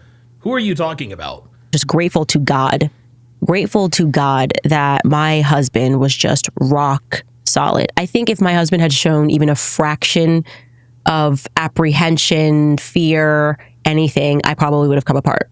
And this again gets back to the importance of marriage, because there are things that men are designed to deal with. Women are designed, like I was good on the psychology games of what they were trying to do, but in terms of just getting down and building the infrastructure and like, okay, we need to rebuild the podcast. We got to do this. We got to figure this out. I think Candace definitely has some. Candace definitely has some decisions to make. We laugh now. I mean, even because my team came with me, which was something that was also a huge blessing. I'm so grateful to my team, because I went to them and I was like, I don't know if this is going to work. We can't offer you health insurance. We have nothing. So if you leave the comfort of where you are taking a risk. Yeah. And we don't know where this thing is going to end. And also we're like being banned from society also. So the chances of this podcast working when we're banned from everywhere, even YouTube demonetized us, it was slim to none. And they were just like, we're coming with you. So to look back on that, it's just a tremendous amount of gratitude and appreciation for the audience, my team, and first and foremost, my husband, So he helped you through that process? Because I remember like it was all over the place, and obviously there was an enormous amount of pressure, but you were able to use that to your favor. You get let go from Daily Wire. Yeah, that was very good what she did strategically. She definitely made the right move on that. You start up your own thing, and obviously this topic is a very controversial topic when it comes to Zionism, Jewish power, and these other things. And it led to some things. What red pilled you on this topipic that made you say, I got to speak up, even though this is a very taboo topic? You get, like you said, deal with demonetization, cancellation, losing an employer. What made you say, I got to speak up on this? I want to get into heaven. And I think people don't realize that that's real. Like, I think people who are atheists don't understand that a part of this whole psych operation was to make you an atheist, because if you knew for certain that when you die there is more, which there is, you would be living your life differently, right? I want to get into heaven. And so at the very moment that I know anything is true, I can't tell a lie, right? So when I was working, and giving the example again for PragerU, I genuinely, first off, wasn't up on the topic of Israel. It wasn't kind of a common discussion. There was no pressure on me to get out there and say things that are pro-Israel. I just genuinely believed it, in the same way that I tell people Charlie Kirk just believed it. There's no conspiracy. He just was like, yeah, Israel, I'm a Christian, and obviously Israel has biblical connotations, and so I support Israel almost like it's a periphery. Yeah, it's like in a default setting. Yeah, when it's you're a in the default setting. right, literally, yeah, in it's the a factory GOP setting. Yeah, and people who attack that and assume that everyone's in on an agenda should stop doing that. At the moment that it kind of became and I would say after October 7th, they were kind of demanding that you take a side. I watched Bassem Youssef. This was truly the mental turning point for me. He went on to Piers Morgan and it went viral. And he held up this paper where he showed how many deaths there were every year of Palestinians versus Israelis. And I will never unsee that. And he was being totally a jackass about it, was just kind of using humor, which is the best tool, and being like, so what's the equation of how many lives are worth? So I'm going, okay, so I'm supposed to believe these are the evil people, but this is how many people. Right. And then I had Norm Finkelstein on my show. I'm going to tell you what, man, Candace she's an excellent debater, excellent discusser. She is really smart, man. Like, she is incredibly intuitive. She really the Daily is. Wire, because I was like, let me go to someone who actually is not an anti-Semite, right? His parents survived the Holocaust, and he's a professor who was denied tenure for a ridiculous reason because he's committed to telling the truth about Gaza, and he wrote so many books on it. And that, to me, was like, wow. So that, like, red pilled you on the topic, like seeing the deaths and everything, because no one ever sees like the Palestinian perspective, because it's like almost like in America, well, especially if you're a conservative, the default setting is we support Israel unequivocally every single time, and you never even hear the other perspective. So right. And I've said that too, like October, and they don't give you a chance to hear it either. October 7th kind of opened up this discussion, whereas like I remember before it, like if you talked about it, you would get demonetized, banned. That's what got me demonetized. Yeah, was that topic, especially before October 7th.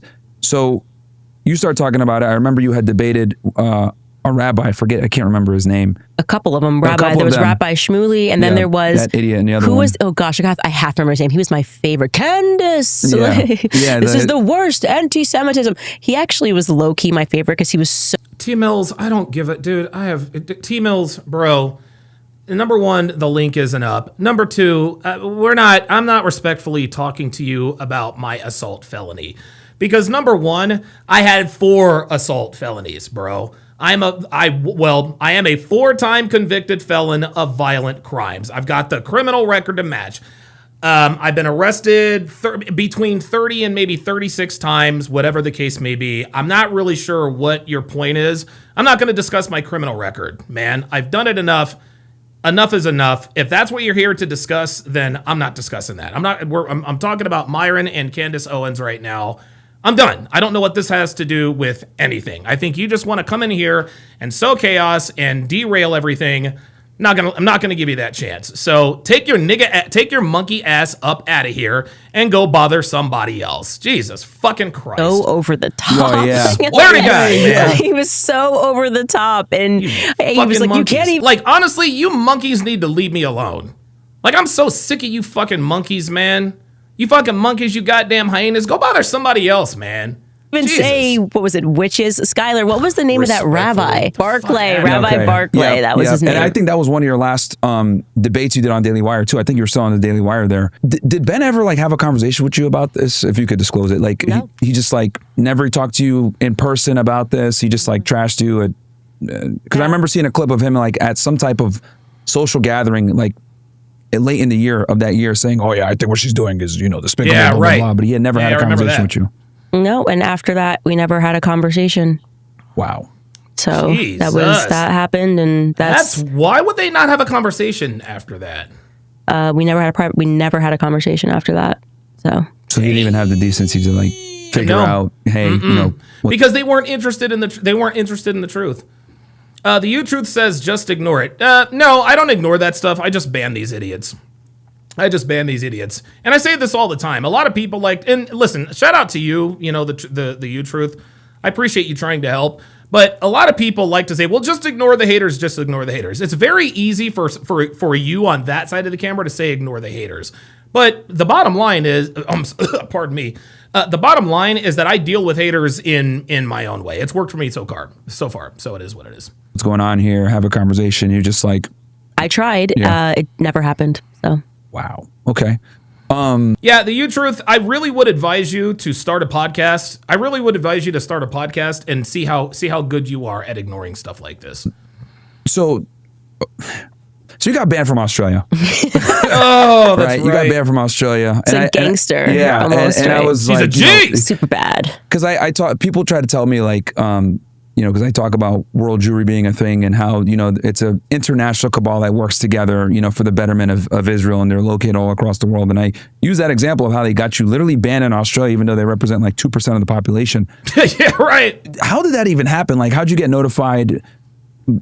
Yeah. How did she find out that she was banned in Australia? Did she try to go out there or what? About? I was going to tour in Australia, and the Zionist lobby found out, and they publicly posted. It was like the Zionist Organization of Australia, maybe it was ZOA, publicly posted this thing. Like their equivalent of APAC, right? Mm-hmm. Essentially. Yeah. It's another APAC. There's so many of Zionist organizations. And I will say, on the conservative side of Australia, the Jewish... Yeah, Candace is a G. Like Daryl Bradley says, listen, you're not a true gangster until you've been banned from a country. Conservatives did also write a letter in support of me saying, we disagree with her, but she should be allowed to speak. But they were effectively the ADL, and they posted this thing and publicly said that I should not be allowed in. My rhetoric was dangerous. They lied and said that I said that Jews... What did they say that I said?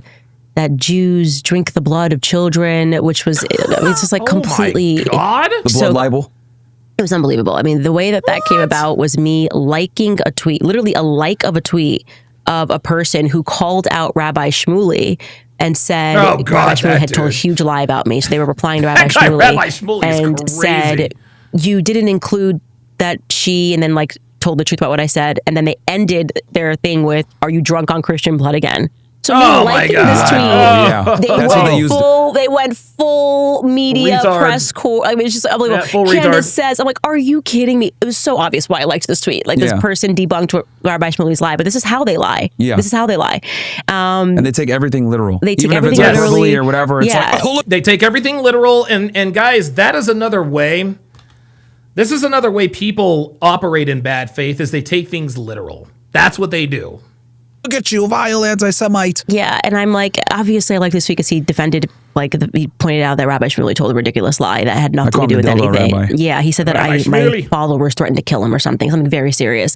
And he was like, you're showing this inbox. And didn't he try to sue you for that? No, he threatened to sue. Okay.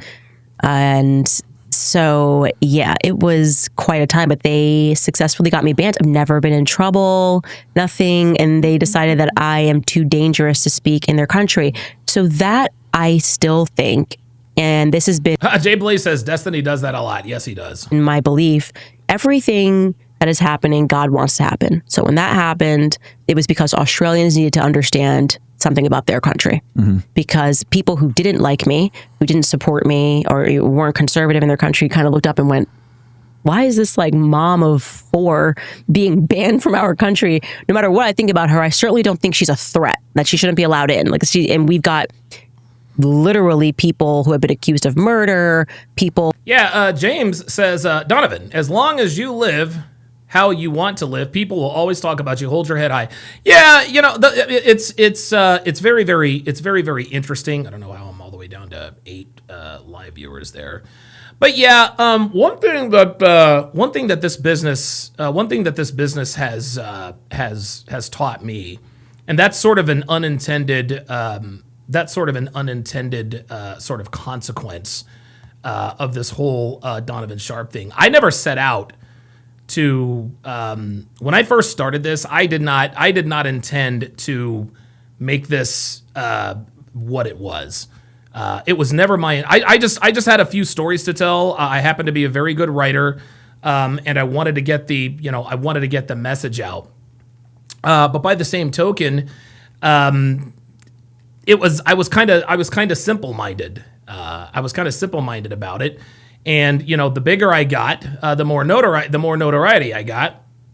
The more haters I got, and it kind of I don't know, it kind of hits you by surprise. But after a while, you do kind of get used to it, because what you begin to realize is that people don't. The reason why people hate you isn't really because of what you say. It's really because of your success. Unsuccessful people hate successful people. And all of that, and like, I've never been hated on by anyone doing better than me. And so it took me a while to learn that, your haters are your biggest, they really are your biggest fans. Like, I've had haters come in here and tell me about stuff that they found out about me like 5-6 years ago. I'm like, man, you really did your research. So it is what it is. Who have violated their visas in other countries, people that rap about murder are allowed in here. And you're telling me she's saying something that's so dangerous. And it, I think, contributed to more people listening to my podcast. What is she saying? So I do feel we are in this time where the more that they lie, it rebounds very quickly onto them, and it creates more pressure against them, and they can't stop lying. So yeah, because you can never lie once, right? Like they always say, you got to keep going. You lie once, and you have to keep lying to perpetuate that same lie. Right. So New Zealand also banned you, right? And then you were able to get. How'd you go about? I didn't know that. Being allowed to come back to New Zealand? Did they write a petition, or how'd that happen? No, actually, their person. So they have a reciprocal system, which is weird. But if Australia bans you, you get automatically banned in New Zealand. So New Zealand didn't actually ban me. Tony Burke in Australia banned me, and they have some weird reciprocal system. Then when they found out, their minister, and his name was Chris something, I should remember it, was like, I'm just against this, and he reversed it. Gotcha. Yeah, so he had the power to reverse it. So New Zealand actually stood firm on free speech. Okay, I didn't know that. So like, basically, when one party does something, the other one kind of reciprocates it, but they do have some type of veto power. What other ways, I guess, has the Zionist lobby came after you? I've seen ADL articles. I've seen SPLC, right? They target me too. Oh gosh, it was everything. It was everything. Did they lobby to get you demonetized on YouTube too? Absolutely. Yeah, that came from the awesome Jew. Same. Yep. The awesome Jew, who was in attendance, by the way, when Charlie got peer pressured in the Hamptons. And it was just a full court. They were like, just start mass reporting her for violence and violent rhetoric. And they did that. And then I had no strikes. And then I went to all strikes overnight. And YouTube demonetized us. We were demonetized for 6 months, I think. It was like September, maybe it was 4 months. And so that was, can't make any money on YouTube. So we had to we had to then build our own website, which we did. So what it forces you to do is to become your own power center. Yep. Right. If you ban people everywhere and you say you can't, you're not allowed to fight in this realm, we're going to start building our own realms. And I think they're learning that lesson, is that there seems to be the opposite thing that's happening. So yeah, when they ban us, like, we don't go away. All we do is adjust, right? Like, that's all we do is adjust. I mean, Myron Gaines, Fresh Prince CEO, like, Fresh and Fit's been demonetized for going on 3 years. They're still making money hand over fist. They would attack us on YouTube. They obviously got petitioned to get me fired, banned from Australia. They went after like my family members. Obviously, they tried to pretend that there was all this friction between me and my husband's father, and that could not be further from the truth. I love my husband's family. They have always treated me very well. But they wanted that narrative out there because it was part of the cancellation is even her own family even her hates own her. Family, yes. No, yes. We have different viewpoints. Yeah. People can support Israel. People cannot support Israel. You don't marry into ideas. Yeah, of course. Of course, there's nothing wrong with having disagreements. Right. And I'm just thinking what else they attacked. It's been nonstop. And then, of course, the lawsuits, nonstop legal lawfare. Damn. So right now. Oh, yeah, lawfare, yeah. Right. Between you, Tucker, Nick, they're attacking all three of you guys, saying, "Oh, you guys are anti-Semites, and you guys are pushing this whole thing." And I give credit because you three have done an incredible job of awareing the American public on this topic when it comes to Israel's control of the Middle East, what they're doing over there, how they've been able to get away with this for so long, killing people, and no one knows. Yeah, Phoenix Light Game says they thought they would get rid of Pearl when they demonetized her on YouTube. They were wrong, which is why she created the Audacity Network. We are not going away. It's laughable they keep trying. Yeah, and not only that, now Pearl is now remonetized, and she still has the Audacity Network. And, you know, they've been targeting you guys quite a bit. Yeah. And I see that, you know, there's been a bunch of drama with Megyn Kelly and Ben Shapiro and everything else like that. What are your thoughts on the entire on the situation? Because, like, you know, anytime they mention Tucker, you're right there, right? When it comes to the criticism of Israel. Yeah, even Bibi Netanyahu name checking us was crazy. Yeah. On the TikTok thing and why they needed to buy TikTok. They're letting you know this is a psychological operation. That's what they're telling you. They've gone masked down. And it just... I did not... Dude, I didn't know it was that bad. They've just come more inward. I have no idea why they kept attaching me to Tucker Carlson. They wanted both of us gone, and they... Mark Levin loves you. Yeah, I know. They force-fired Tucker. They force-fired me, and then they realized, oh, we can't control them. And we started having to build our own power centers, and they didn't like that. And they made you guys bigger. Exactly. So... Yes, right. And then with the Nick Fuentes thing, I promise you, I had never heard the Nick Fuentes backstory until after I was fired from Daily Wire. There was this Twitter audio or X audio space that he did with Jeremy Boring, who at that time was the CEO of Daily Wire. And I heard the backstory and I was like, this is insane, like what happened to him. Nobody can look at that backstory of what happened to him and not realize that it was just evil. They did everything they can to contain him. It's ridiculous. It's like he had his life ahead of him, and so you kind of root for that. You're like, no matter how I feel about him. Yeah, dude, they really tried to bury Nick Fuentes, but that's why, again, anytime they try to silence someone, they only get bigger, man. I root for him against the Zionist lobby. And this rule that you can't speak to Nick, why can't I speak to Nick? Can't my audience decide whether or not they want to listen to him? There's this false idea of platforming him, that somehow that's going to be harmful and you can't platform him. If I platform him and Nick seems likable, right? And then he goes on his show and he says horrific things, and my listeners then go over to his show, they're not going to keep listening to Nick. Yeah. They're actually then going to have questions about me. Yeah. Let the people decide. Let the people decide. Yes. You don't get to think for people. Yeah. There's no such thing as platform. That's the thing. But the reason why the powers that be want to cancel us is because they know we're making a difference. They know that we're telling the truth. This, in large part, and I guess if you're a conspiracy theorist, I don't know about that, but this, in large part, is the reason why Charlie Kirk was assassinated. Is because they want to silence people like us who are pushing back against this feminism narrative. It's crazy. Forming ideas. If people are following that idea, that is on the people, and they are smart enough to make their own decisions. I don't need to tell people to listen to Nick, to not listen to Nick, to platform Nick, to not platform Nick. If I want to talk to Nick, I'll talk to Nick. If I don't want to talk to Nick, I don't talk to Nick. And there's something about the true free markets that Zionists can't stand. They're constantly manipulating the markets so that people think that they are number one, and they're not. They actually require censorship in order for them to be number one. Yeah, yeah, and that's their game. And you know, I seeing Ben Shapiro have a meltdown. You know, they had the Republican Jewish coalition a couple weeks ago, and just saying like, oh, these people are platforming whatever. I find it interesting how like they never like. Because when you guys, if you actually listen to the interviews that you guys do a lot of the times, it's like, oh, this makes perfect sense. I understand like why you have this worldview. Right. They never criticize what you guys talk about, right? They always criticize you guys directly, saying they're pushing anti-Semitism. Well, what are they saying that's anti-Semitic? Well, it's just anti-Semitic, and they don't even want to have the discussion, the debate, the truth, or anything. Yeah, because when you hear, and that's one thing that liberals don't want to do. They don't want to debate. And when they do debate, they still don't want to debate. All they want to do is talk over you and talk across you. Destiny doesn't debate. He just yells over people. Nick Fuentes' backstory, it's compelling. It just is. I was compelled when I heard it. I actually haven't gotten around to watching his interview. I don't really know what Nick's backstory is, to be honest with you. Somebody can fill me in, I'd appreciate it. Tucker, it's on my to-do list this weekend, but I'm assuming he told his backstory. Yep. And then people look at it and go, what is up with the Zionist lobby that they're going after 18-year-old kids for questioning Israel?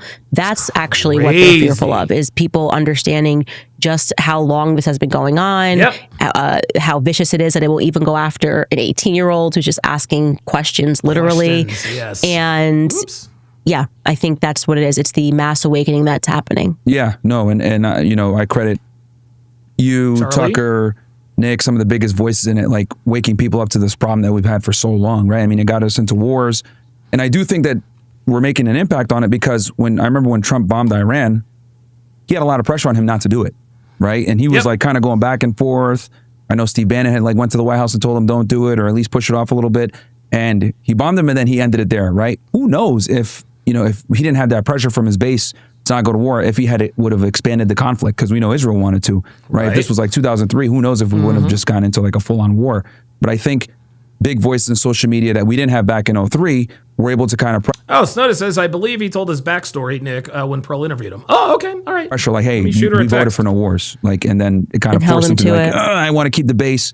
All right, just bomb him and get out of here, because that was even very unpopular. And then you saw the neocons go, oh, you were panicking. It was just going to be, and the whole time you guys were just panicking, and it was just one response. You thought there was going to be a broader war. And John Miller put it quite succinctly he tweeted and he said, no, it's because we panicked and freaked out that this didn't happen. This is like saying robbers outside trying to rob your house, your dogs start barking and the robber goes away and they're like, oh, you were just panicking. It's like, no, it's because the dogs were barking that this thing didn't happen. So no, every time which by the way, he still wants his war with Iran. They still want a regime change in Iran, and we have to continue to bark and continue to say that it's not okay. And it worked, because we held the line on it and used our platforms to say, this is the red line. Yeah, no wars. And he literally was very ambiguous about it for days. Yeah, Robert Anderson says, I've said it once and I'll say it again. If you want to know who's really in charge, look at who you are not allowed to criticize. There you go. There you go. So, and I think a big part of that is from all the pressure from his base with people that have big platforms. And this is kind of a beautiful thing where we have with alternative media, because I remember, and you remember too, we're around the same age. The Iraq War, there was no dissent. Right. We're going and nobody cares, and we don't. There was no one else talking about it. The news was super pro-war. Everyone wanted to go to war, and it wasn't until 10, 15 years later that the smoke evaporated. And we're like, oh, this was a waste of time. Why did we go to? Saddam has nothing to do with Bin Laden. Like, it didn't make sense. So let me ask you about, I guess, real quick, with Harvey Weinstein. What got you interested in like getting his story out there? So actually, I started working on the Harvey Weinstein documentary when I was at the Daily Wire, which wow. So Okay. I didn't know that. Somebody on his team reached out to me because they thought that I would be the only person that would look at this fairly, which is interesting Max says, black women and Jews. Dude, black women they ain't in charge of nobody. because obviously he's All black women do is report channels. gave millions to the ADL. You know what I'm saying? Yeah. So we were this very unlikely duo, and I thought he was guilty. I thought there had to have been some guilt. I mean, there were so many women that were coming out. But this is how the media is effective at psychology, is that they know if they say something over and over again, it becomes true. That's and right. actually, I realized I didn't know anything about the case. And when I took a look at it, I was shocked. There's no question that Harvey Weinstein should not be in prison right now. That's right. And That's the definition of Me Too right there. There it is. Yeah, they took him out. There it is. Yeah. Who took him out, why they took him out, that part still is not clear to me, but it should terrify any woman, especially me who has 3 sons, that they can do that. I think Me Too, what it represented was hostile takeovers of companies. Not only that, you guys, if there was actually a recent story about this DoorDash girl, and I'm sure most of you are familiar with it, but the long and the short of it is that this DoorDash girl, she got an order. A dude ordered something from Wendy's, and when the girl got to the guy's house, the guy was passed out. He was drunk. What she did is I think his door was open or partially open. He was drunk, passed out, and naked on his couch. This girl opened this man's door, took video of him naked, put it all over the internet, and called the cops and said that she was sexually assaulted. The man was asleep in his house. Well, what ended up happening is now the girl got arrested, and now she's facing charges because that was an obvious case of someone trying to Me Too somebody. That's just the way it is. That's just the way it is. For that girl to be so brazen to actually, this is the way women think. They think that they can literally just fabricate anything and tell law enforcement, put it on social media, and it's just going to be believed. That's how bad we are. Of companies, that's kind of a theme, right? If you start to go back, you look at from Michael Jackson to Kanye to Britney Spears, these are hostile takeovers of companies, and I think Phil Takao 2333 says, sorry, Burrow, I like your work, but Candace, Tucker, and Nick go too far at time for clicks, money, and ego. Candace has been crazy lately. What are the Jews supposed to do? Lie down and take it? Well, no, but that doesn't mean that people are going to be silent either. So, I mean, listen, you don't have to apologize to me. You can just see your ass up out of here. Me Too was a proliferation where they hostily took over a bunch of companies. And that's my instinct about it. And he was big. So maybe he wasn't playing ball. I actually do now have it on my mind that I want to ask him about this argument he had with Jeffrey Epstein that I learned about. Yeah. I was very passionate about just telling the truth because Yeah, James Hancock says, and she's crashing out because no one is siding with her. Yes, because this isn't that was such an obvious violation of a person's human and straight up constitutional rights. This dude, this girl tried to accuse this dude of a crime while he was asleep. Right? Crazy. Me Too movement is problematic. I have a real investment in this. Phil Takao says, "Will do." Okay, cool. You know what? I'll tell you what. Let me ban you. Don't let the door hit you where the good Lord split you. Don't let the door hit you where the good Lord split you. See ya. All right, bet. No, actually, hold on. Let me cancel that. I got no problem with banning people, man. I really don't. I really, really don't. If you want to come in here and start talking shit and sorry, but blah blah blah blah blah, that's cool. But you're not going to stop freedom of speech over here. So no, the Jewish people are not supposed to lay down and take it, but that doesn't mean that other people can't talk about it. And just because you think they take it too far doesn't mean they take it too far. That's your opinion. You're entitled to it. I have sons, so I don't care what people think or need to think. I'm not voting for him to be my husband. I'm not voting for him to be the president of the United States. I'm not voting for him to be my pastor. I'm telling you that he was accused of something and the media completely lied to you about the circumstances. Yep. And it should terrify you because it means that our courts are corrupted. And they are. Yep. We know that. We know our courts are corrupted. Why? Maybe through the same system of blackmail. They've got judges in their pockets. Of course. But there is, that's a part of the matrix. The court system is a part of it. And I give you credit because, you're very brave for doing that, because just like with the George Floyd documentary that you did, which was going against the grain, right? A lot of people gave you slack for that. Like, oh, why are you interviewing this, pervert? And why are you going ahead and, trying to destroy the legacy of George Floyd? So, I give you a lot of credit for that, because I do think that this whole Me Too situation and false accusations is very real. It matters.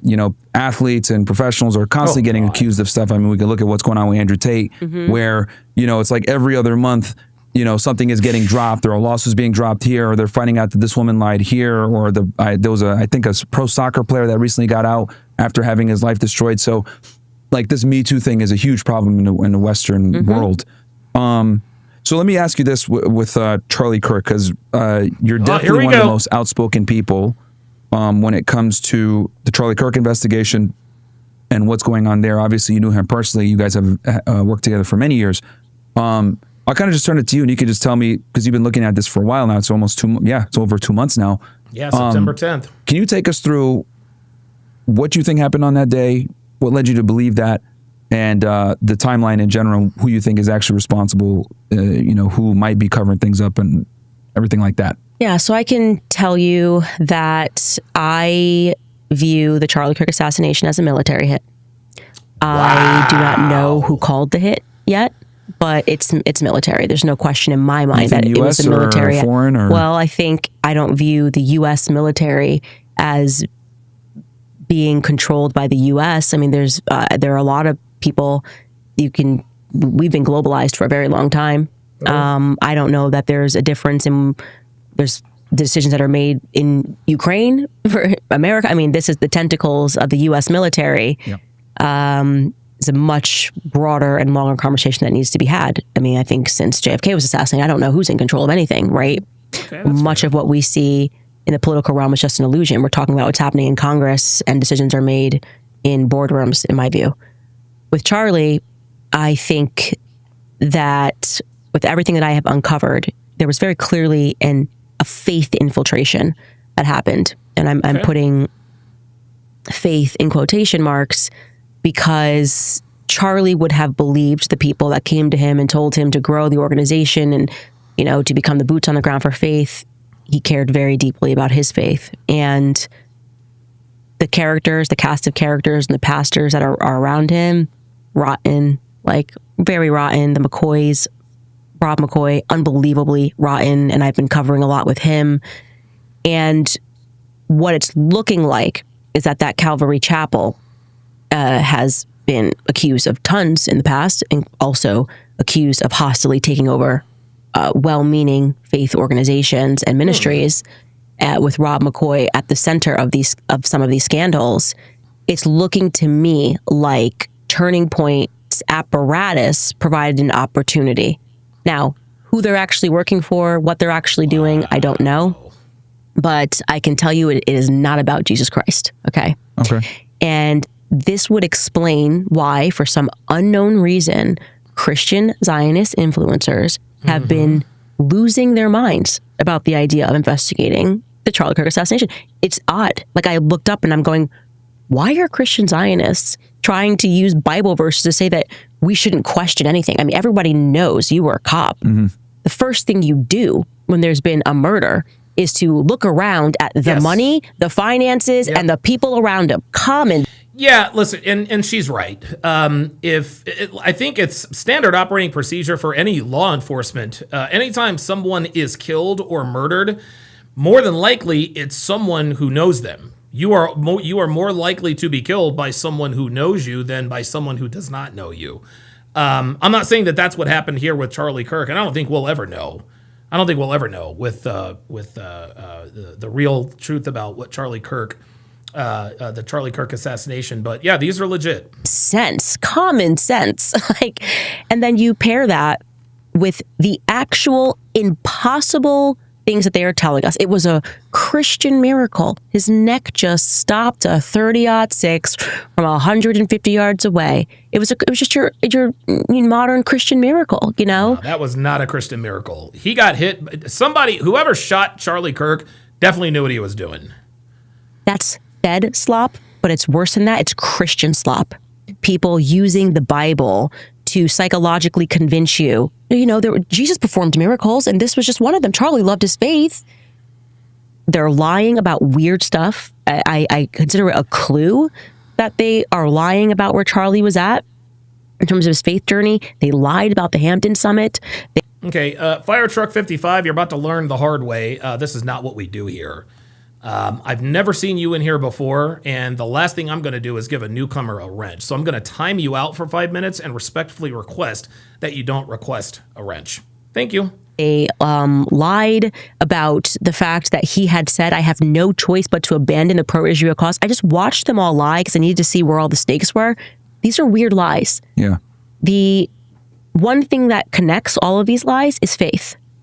So that's where the focus of my investigation is right now. And I'm coming up, looking and going, all of these characters are dirty that were around him. So you're not going to hold up a Bible like a false prophet and tell me not to look here, or else I'm going to be condemned to hell. Because let me tell you how the Bible works, okay? Christ is king. What that means is truth is king. And if anybody is using the Bible to tell you not to pursue truth, you are dealing with somebody who is manipulating you. Who do you think, I know you said the people around him, but who do you think is the most responsible? Why would they want him gone? I think Charlie was not allowed to be anything but a Christian Zionist. And he was changing in the last few weeks. When I look at the timeline that I put together, some weird stuff, this Egyptian plane that started tracking him, everything began ratcheting up after Tucker Carlson hit the stage. And in July. Mm-hmm. Oh yeah, I was there for that. Yeah. That pissed him off. That was a something. Yeah. So I think Charlie was done, as Megan showed the video. He was telling Tucker to go max. All of the things that they lied about, we've now proven. And why were they lying about it? That's why this is the thing. Why lie if you have nothing to cover up? That's my common sense here. You only lie because you have something to cover up. No matter what the lie is, you only lie because there's something that you're hiding. So if they had all come out right when Charlie died, if Seth Dillon, who pressed Charlie in the Hamptons, was like, oh my gosh, my biggest regret is the last time I saw Charlie, I was being such a jerk about the Israel. They were so stupid. And this is a reminder that you never know when you're going to see somebody last. It would have been like, oh, okay, nothing to see here.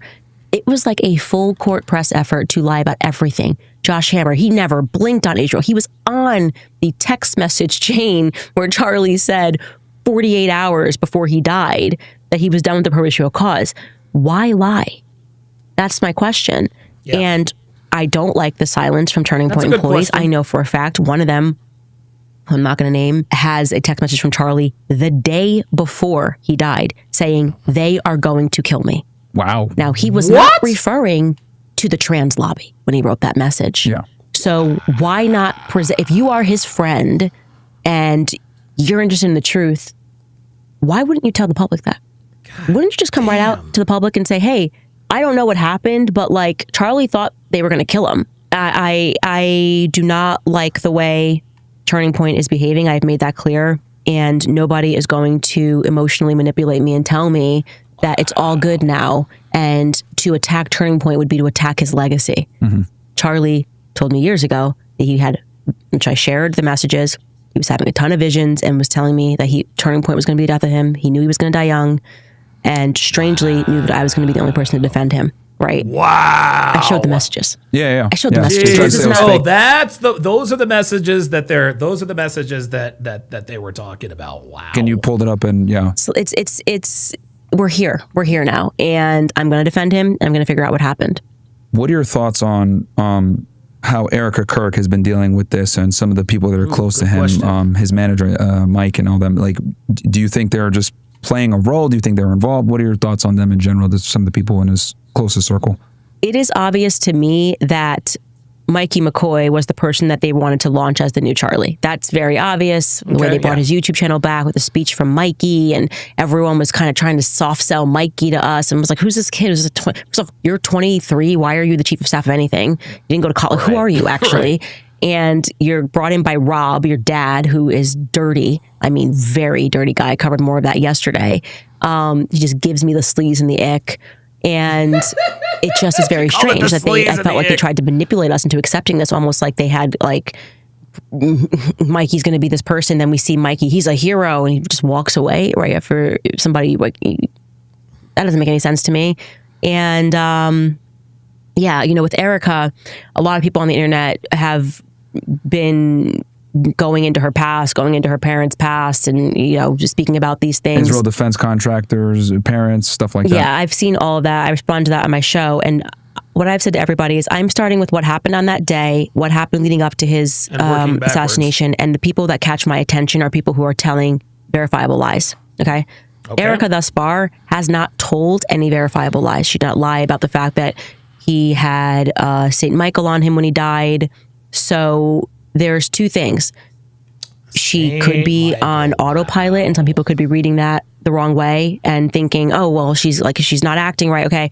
Is she on autopilot because she fears something? Right. Again. Or maybe she's on autopilot because not only is she stricken with grief, she could still be in shock. We don't know what's happening behind the scenes, but you have to have some level of fear if you watch somebody get assassinated. I don't know. I just don't know. Yeah. And so people have been upset with me for not going, down the rabbit hole on my show about Erica's parents. People's parents are people's parents. Yes. They haven't yet come up in my investigation. If I find out that her parents were involved, and then it's going to catch my investigation. And there's nobody that will be spared once they come up, once they tell a lie, I come across something. I just literally have not come across anything with Frank Turek. Also, I haven't come across anything with Erica in my investigation. So, the shooter or the alleged shooter, you think they're a patsy? Of course, they're a patsy. I mean, come on, it's just so dumb. He wasn't even on campus that day. They can't show us one clear image, not even one. All of these cameras, Turning Point has everything in 4K. So shouldn't you have caught the shooter on the roof in 4K? Like, you had cameras everywhere that day. Every inch of that campus is covered. So do you think that was someone else that was running across? Absolutely. It wasn't Tyler? Absolutely. Okay. Someone that just sprinted. I don't even know if there was a person that sprinted that day, because everyone's forgetting.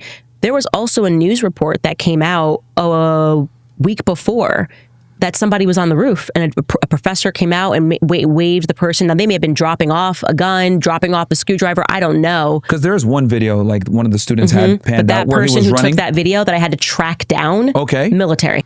Fire Truck 55 says, I was about to donate, but now I'm not going to since you time me out, acting like a bum for real. No, you weren't. Cap. You weren't about to. I swear to God, you losers are all the same. So what am I supposed to do now? What am I? Oh, I'm so sorry. You were gonna donate. So let me take that back. No, fuck you, man. Fuck you and the horse that brung you, bruh. Like, bro, you comment one time in my chat and you ask for a wrench, and I timed you out, and you're gonna act like a woman talking about, well, I was gonna donate. Now you're gonna lie. So now you're entitled, and now you're a liar. So you're acting like a woman. I might be acting like a bum, but at least I'm not acting like a woman. And now you are really fucking gone. Good riddance. Don't let the door hit you where the good Lord split you, you fucking loser. Good riddance. Really? Jesus Christ. Everybody's military in the story. Really? So the person that captured that, because I remember when it first broke out, that cell phone footage got released where the shot goes off and for some odd reason he's looking at the roof and you see like a little speck running on the top. So that person that took that video was military. I got in touch with the person and they didn't put the video up themselves. I had to go through 3 people. I'm like, so I'm supposed to believe you're like a college kid, and Ken Rose has donated 1 Donovan Sharp membership at Drez to welcome him to the TSR family, as is customary of all first-time channel members. Let us do an age and location check. The reason we do this is to form communities of like-minded people. We all know that the vast majority of people do not think the way we do, and so it is very difficult for us to form friendships, true friendships, with people who are like-minded. Well, if you are in here, you are likely like-minded, except for, of course, if you're that bum like fire trucker 55 who wanted a wrench, literally something for nothing. But everybody else, you never know. You never know. Somebody in this chat could be. They could live in your city. They could live in your neighborhood. They could live on your block. They could live in your building. So if you see someone who is close to you, reach out, send them a DM. This is how communities of like-minded people are formed. Appreciate that, Ken Rose. Let's continue. you have nothing to do with anything. You just decide to randomly. Justin Consciousness has gifted 1 Donovan Sharp membership. 0 Jiu-Jitsu to welcome him to chat privileges. Appreciate that. Size for Sean says, I remember your September 10th show. It was going to be a different topic, but the Charlie Kirk story happened fewer than 10 minutes before your show. Seeing you and Tim Pool in real time was gut-wrenching. That was crazy. Dude, I couldn't believe it, because when I came on, we hadn't verified that Charlie had passed yet. And while I was on, he had passed. It was crazy. Like, be like, oh, I got this video, but I'm going to send it through 3 people to have it released. Interesting. And also the Losey building, where the shot definitely did not come from, is the only place on campus that houses, I believe on the 3rd floor, according to my source, like the military something is in the Losey building. So there's a lot happening. All of that was just a show to mask who the real shooter was. I think it's way more likely that the shooter was in the audience or to the side of the audience. I think that's the more likely story, because he wasn't shot with a 30-06 first and foremost, and the bullet did not destroy his neck. I know that for a fact. And he actually 30-06 throws everybody off. But that was their plan. Yeah. Until I accidentally, which I didn't even process it at the time, revealed that the bullet didn't go through. Yeah. And then they kind of were like, oh, it was just a miracle, actually. It was no 30-06. Yeah, the text messages are a bit strange too. And, this whole situation, I wish the government was being a bit more transparent, because this has an incredible amount of public interest. So it's like, look, dude, you guys probably should be more transparent on this, because government trust is down at its lowest when it comes to people trusting law enforcement, whatever. Yeah. What are your thoughts on how the FBI and the state police are handling this in general? Because I know you've been critical of Kash I think what's Patel. way more important is trusting Alexis Wilkins as a sensational singer, and the people be careful, she might sue you. I don't want to talk about the feds right now. Like, they're doing what they have to. The more important thing is that this sensational country singer is left. Candace is going to fuck around and get banned in Nashville alone. We are just not a serious nation. I mean, I think if Putin's FBI director or put that out, Putin would just quietly have him assassinated or something. I don't know. Yeah. But we are just not a serious. Kung Fu Wagyu says the neck was the exit wound. Wow. Serious nation. That is just, they are tweeting like girls. And guys, I'm not an expert on guns and ballistics and all this other kind of stuff. It is what it is. I think no matter what happened with the Charlie Kirk assassination, I think it's a tragedy. On TikTok right now. And it's embarrassing. It is so embarrassing. Girl, no. Yeah. But we are just not a serious nation. That is just, they are tweeting like girls on TikTok right now. And it's embarrassing. It is so embarrassing. He should have been forced to resign. Trump should have made him resign for embarrassing us, because there's no way Putin's not laughing with his homies right now about that tweet. Girlfriend. Did she just say Putin laughing with his homies? My life partner. Yeah. We are... She sued a bunch of people. It's crazy. Crazy. Yeah. And obviously with his blessing. Obviously with his blessing, or you would say, hey, honey, not now. Yeah, right? like, this is a bad time. This is a bad time. I've got to be taken as a serious man. Optically, yeah. Yeah. And of course, the opposite thing happens now, where everyone's now calling her a honeypot. And so what's she going to do? Like whack-a-mole, just sue everybody on the internet who's making a joke, sue Tim Dillon or something? Yeah, it's that's ridiculous. absolutely nuts. Oh, yeah, Tim Dillon, so right. it'd be fair to say, so you don't believe the official narrative, and I do agree with you, there's a lot of problems with it, right? We're between a 30-06, why don't we have the full footage of him taking the shot, then running off? Yep. You were only showing him running. The text messages are strange. They don't even show us him taking the shot. Yeah, that they seems don't- like a pretty easy thing to do. That's one of my biggest issues, is they didn't show him taking a shot, but they have him running across the roof. So it's like, how do you not have him prone shooting the shot? So I guess, and I know you're still investigating and figuring everything out, but if you could kind of give me a quick summary, what do you think transpired in that day? Who do you think is responsible? Maybe a rough timeline. I know you're still filling parts in, but from what you have so far, So what do you this is think? a guess, and this is just like, if I had to guess right now where I'm at, and this, I think Tyler Robinson's only contribution was that he had his prints on the gun. I know that his prints were not the only prints that were on the gun, which is something that they haven't been honest about. Okay. I would suspect that The his only screwdriver role... DNA on that too and stuff. Yeah, I think Lance Twiggs is much more involved. I don't think he took the shot either, but I think he's more involved.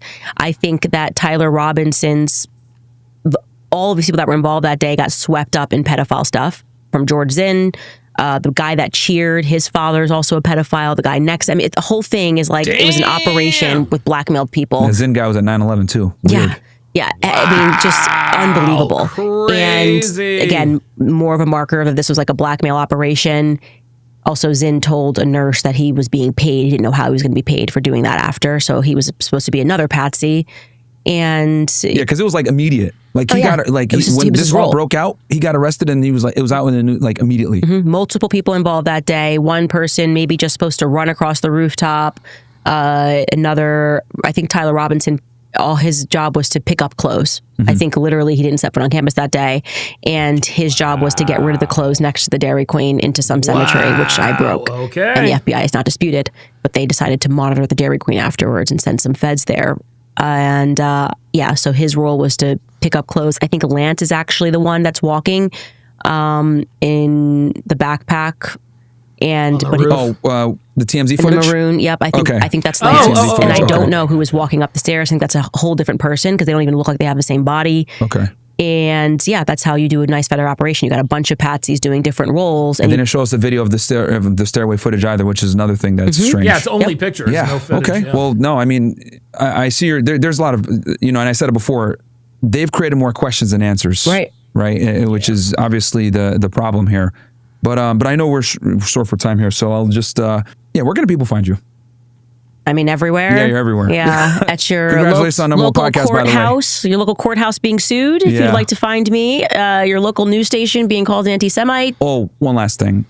Do you think, because I know Turning Point, they had said something about, we're going to go after anyone that's saying anything. Have they reached out to you at all or contacted you? Because you're probably one of the most outspoken critic of what's going on with this investigation. Happy to have any person at Turning Point on my show to discuss anything that I'm saying, to make any corrections about anything that I'm saying.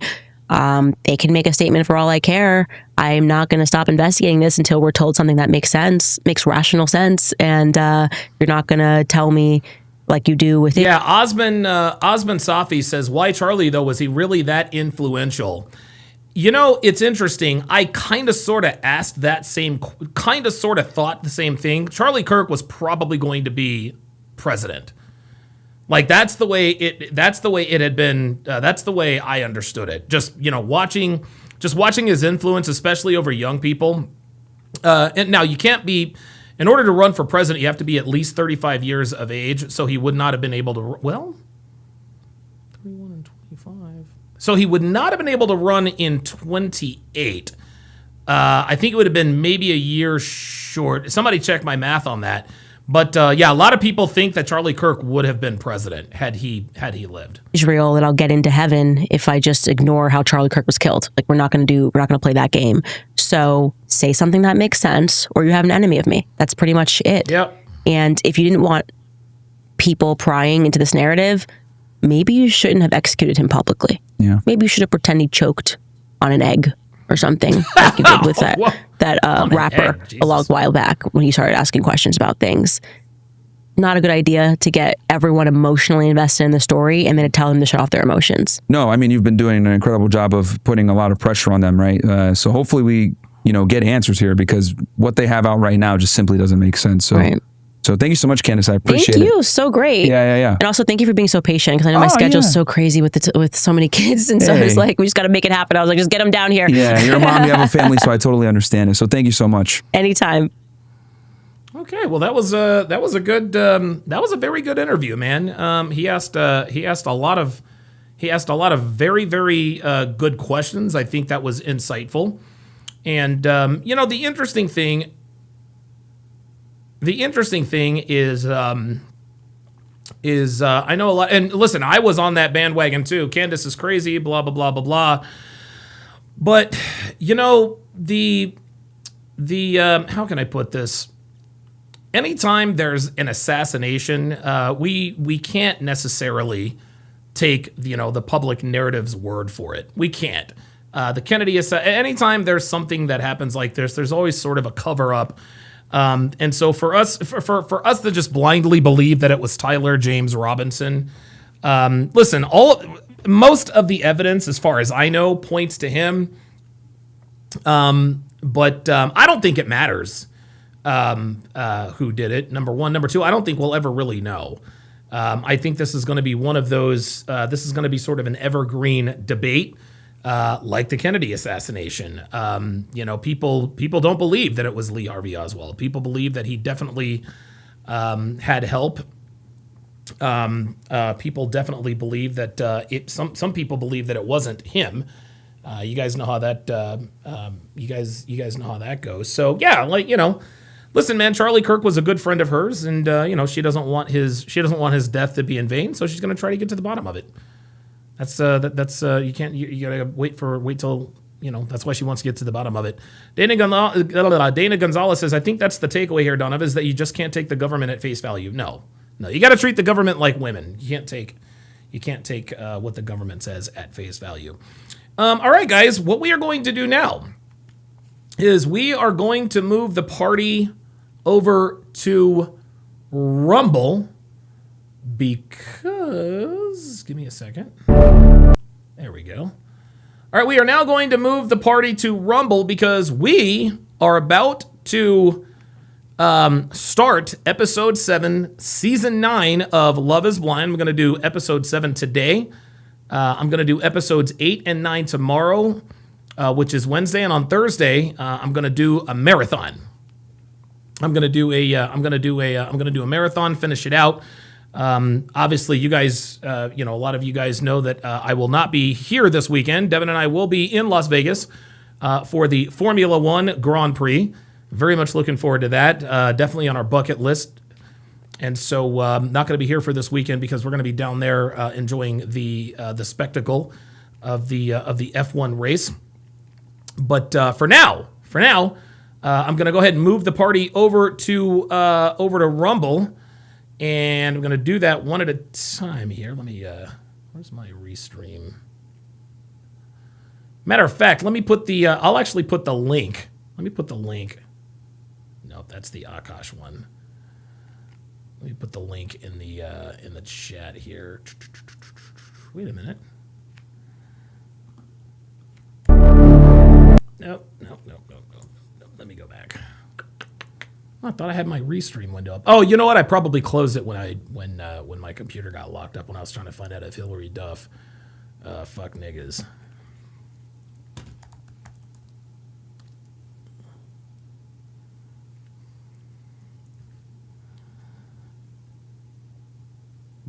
There we go. All right. So now now I'm going to be live on Rumble. So now I'm going to say goodbye. Whoa, what the hell's going on here? Whoa. Guys. Let's not do the infighting, guys. Come on now. Come on. Yeah, Carl says Lando Norris Yeah, Lando Norris is definitely my driver. And there isn't an F1 driver I don't like, and I think it's probably because I haven't watched it for long enough. Let me go to Rumble here.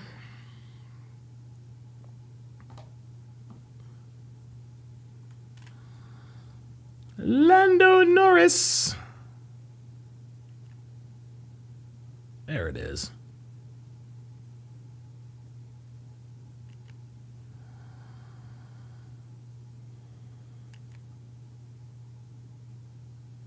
There we go. All right, cool. So now what I'm going to do is I'm going to put the, I'm going to go ahead and spam the link in the chat. And so if you want to join us, for the Love is Blind breakdown, come on over to Rumble. That is rumble.com/Donovan Sharp. The link is in the chat. And now I will make the switch. So thank you guys for watching, and I will see you guys right back here tomorrow.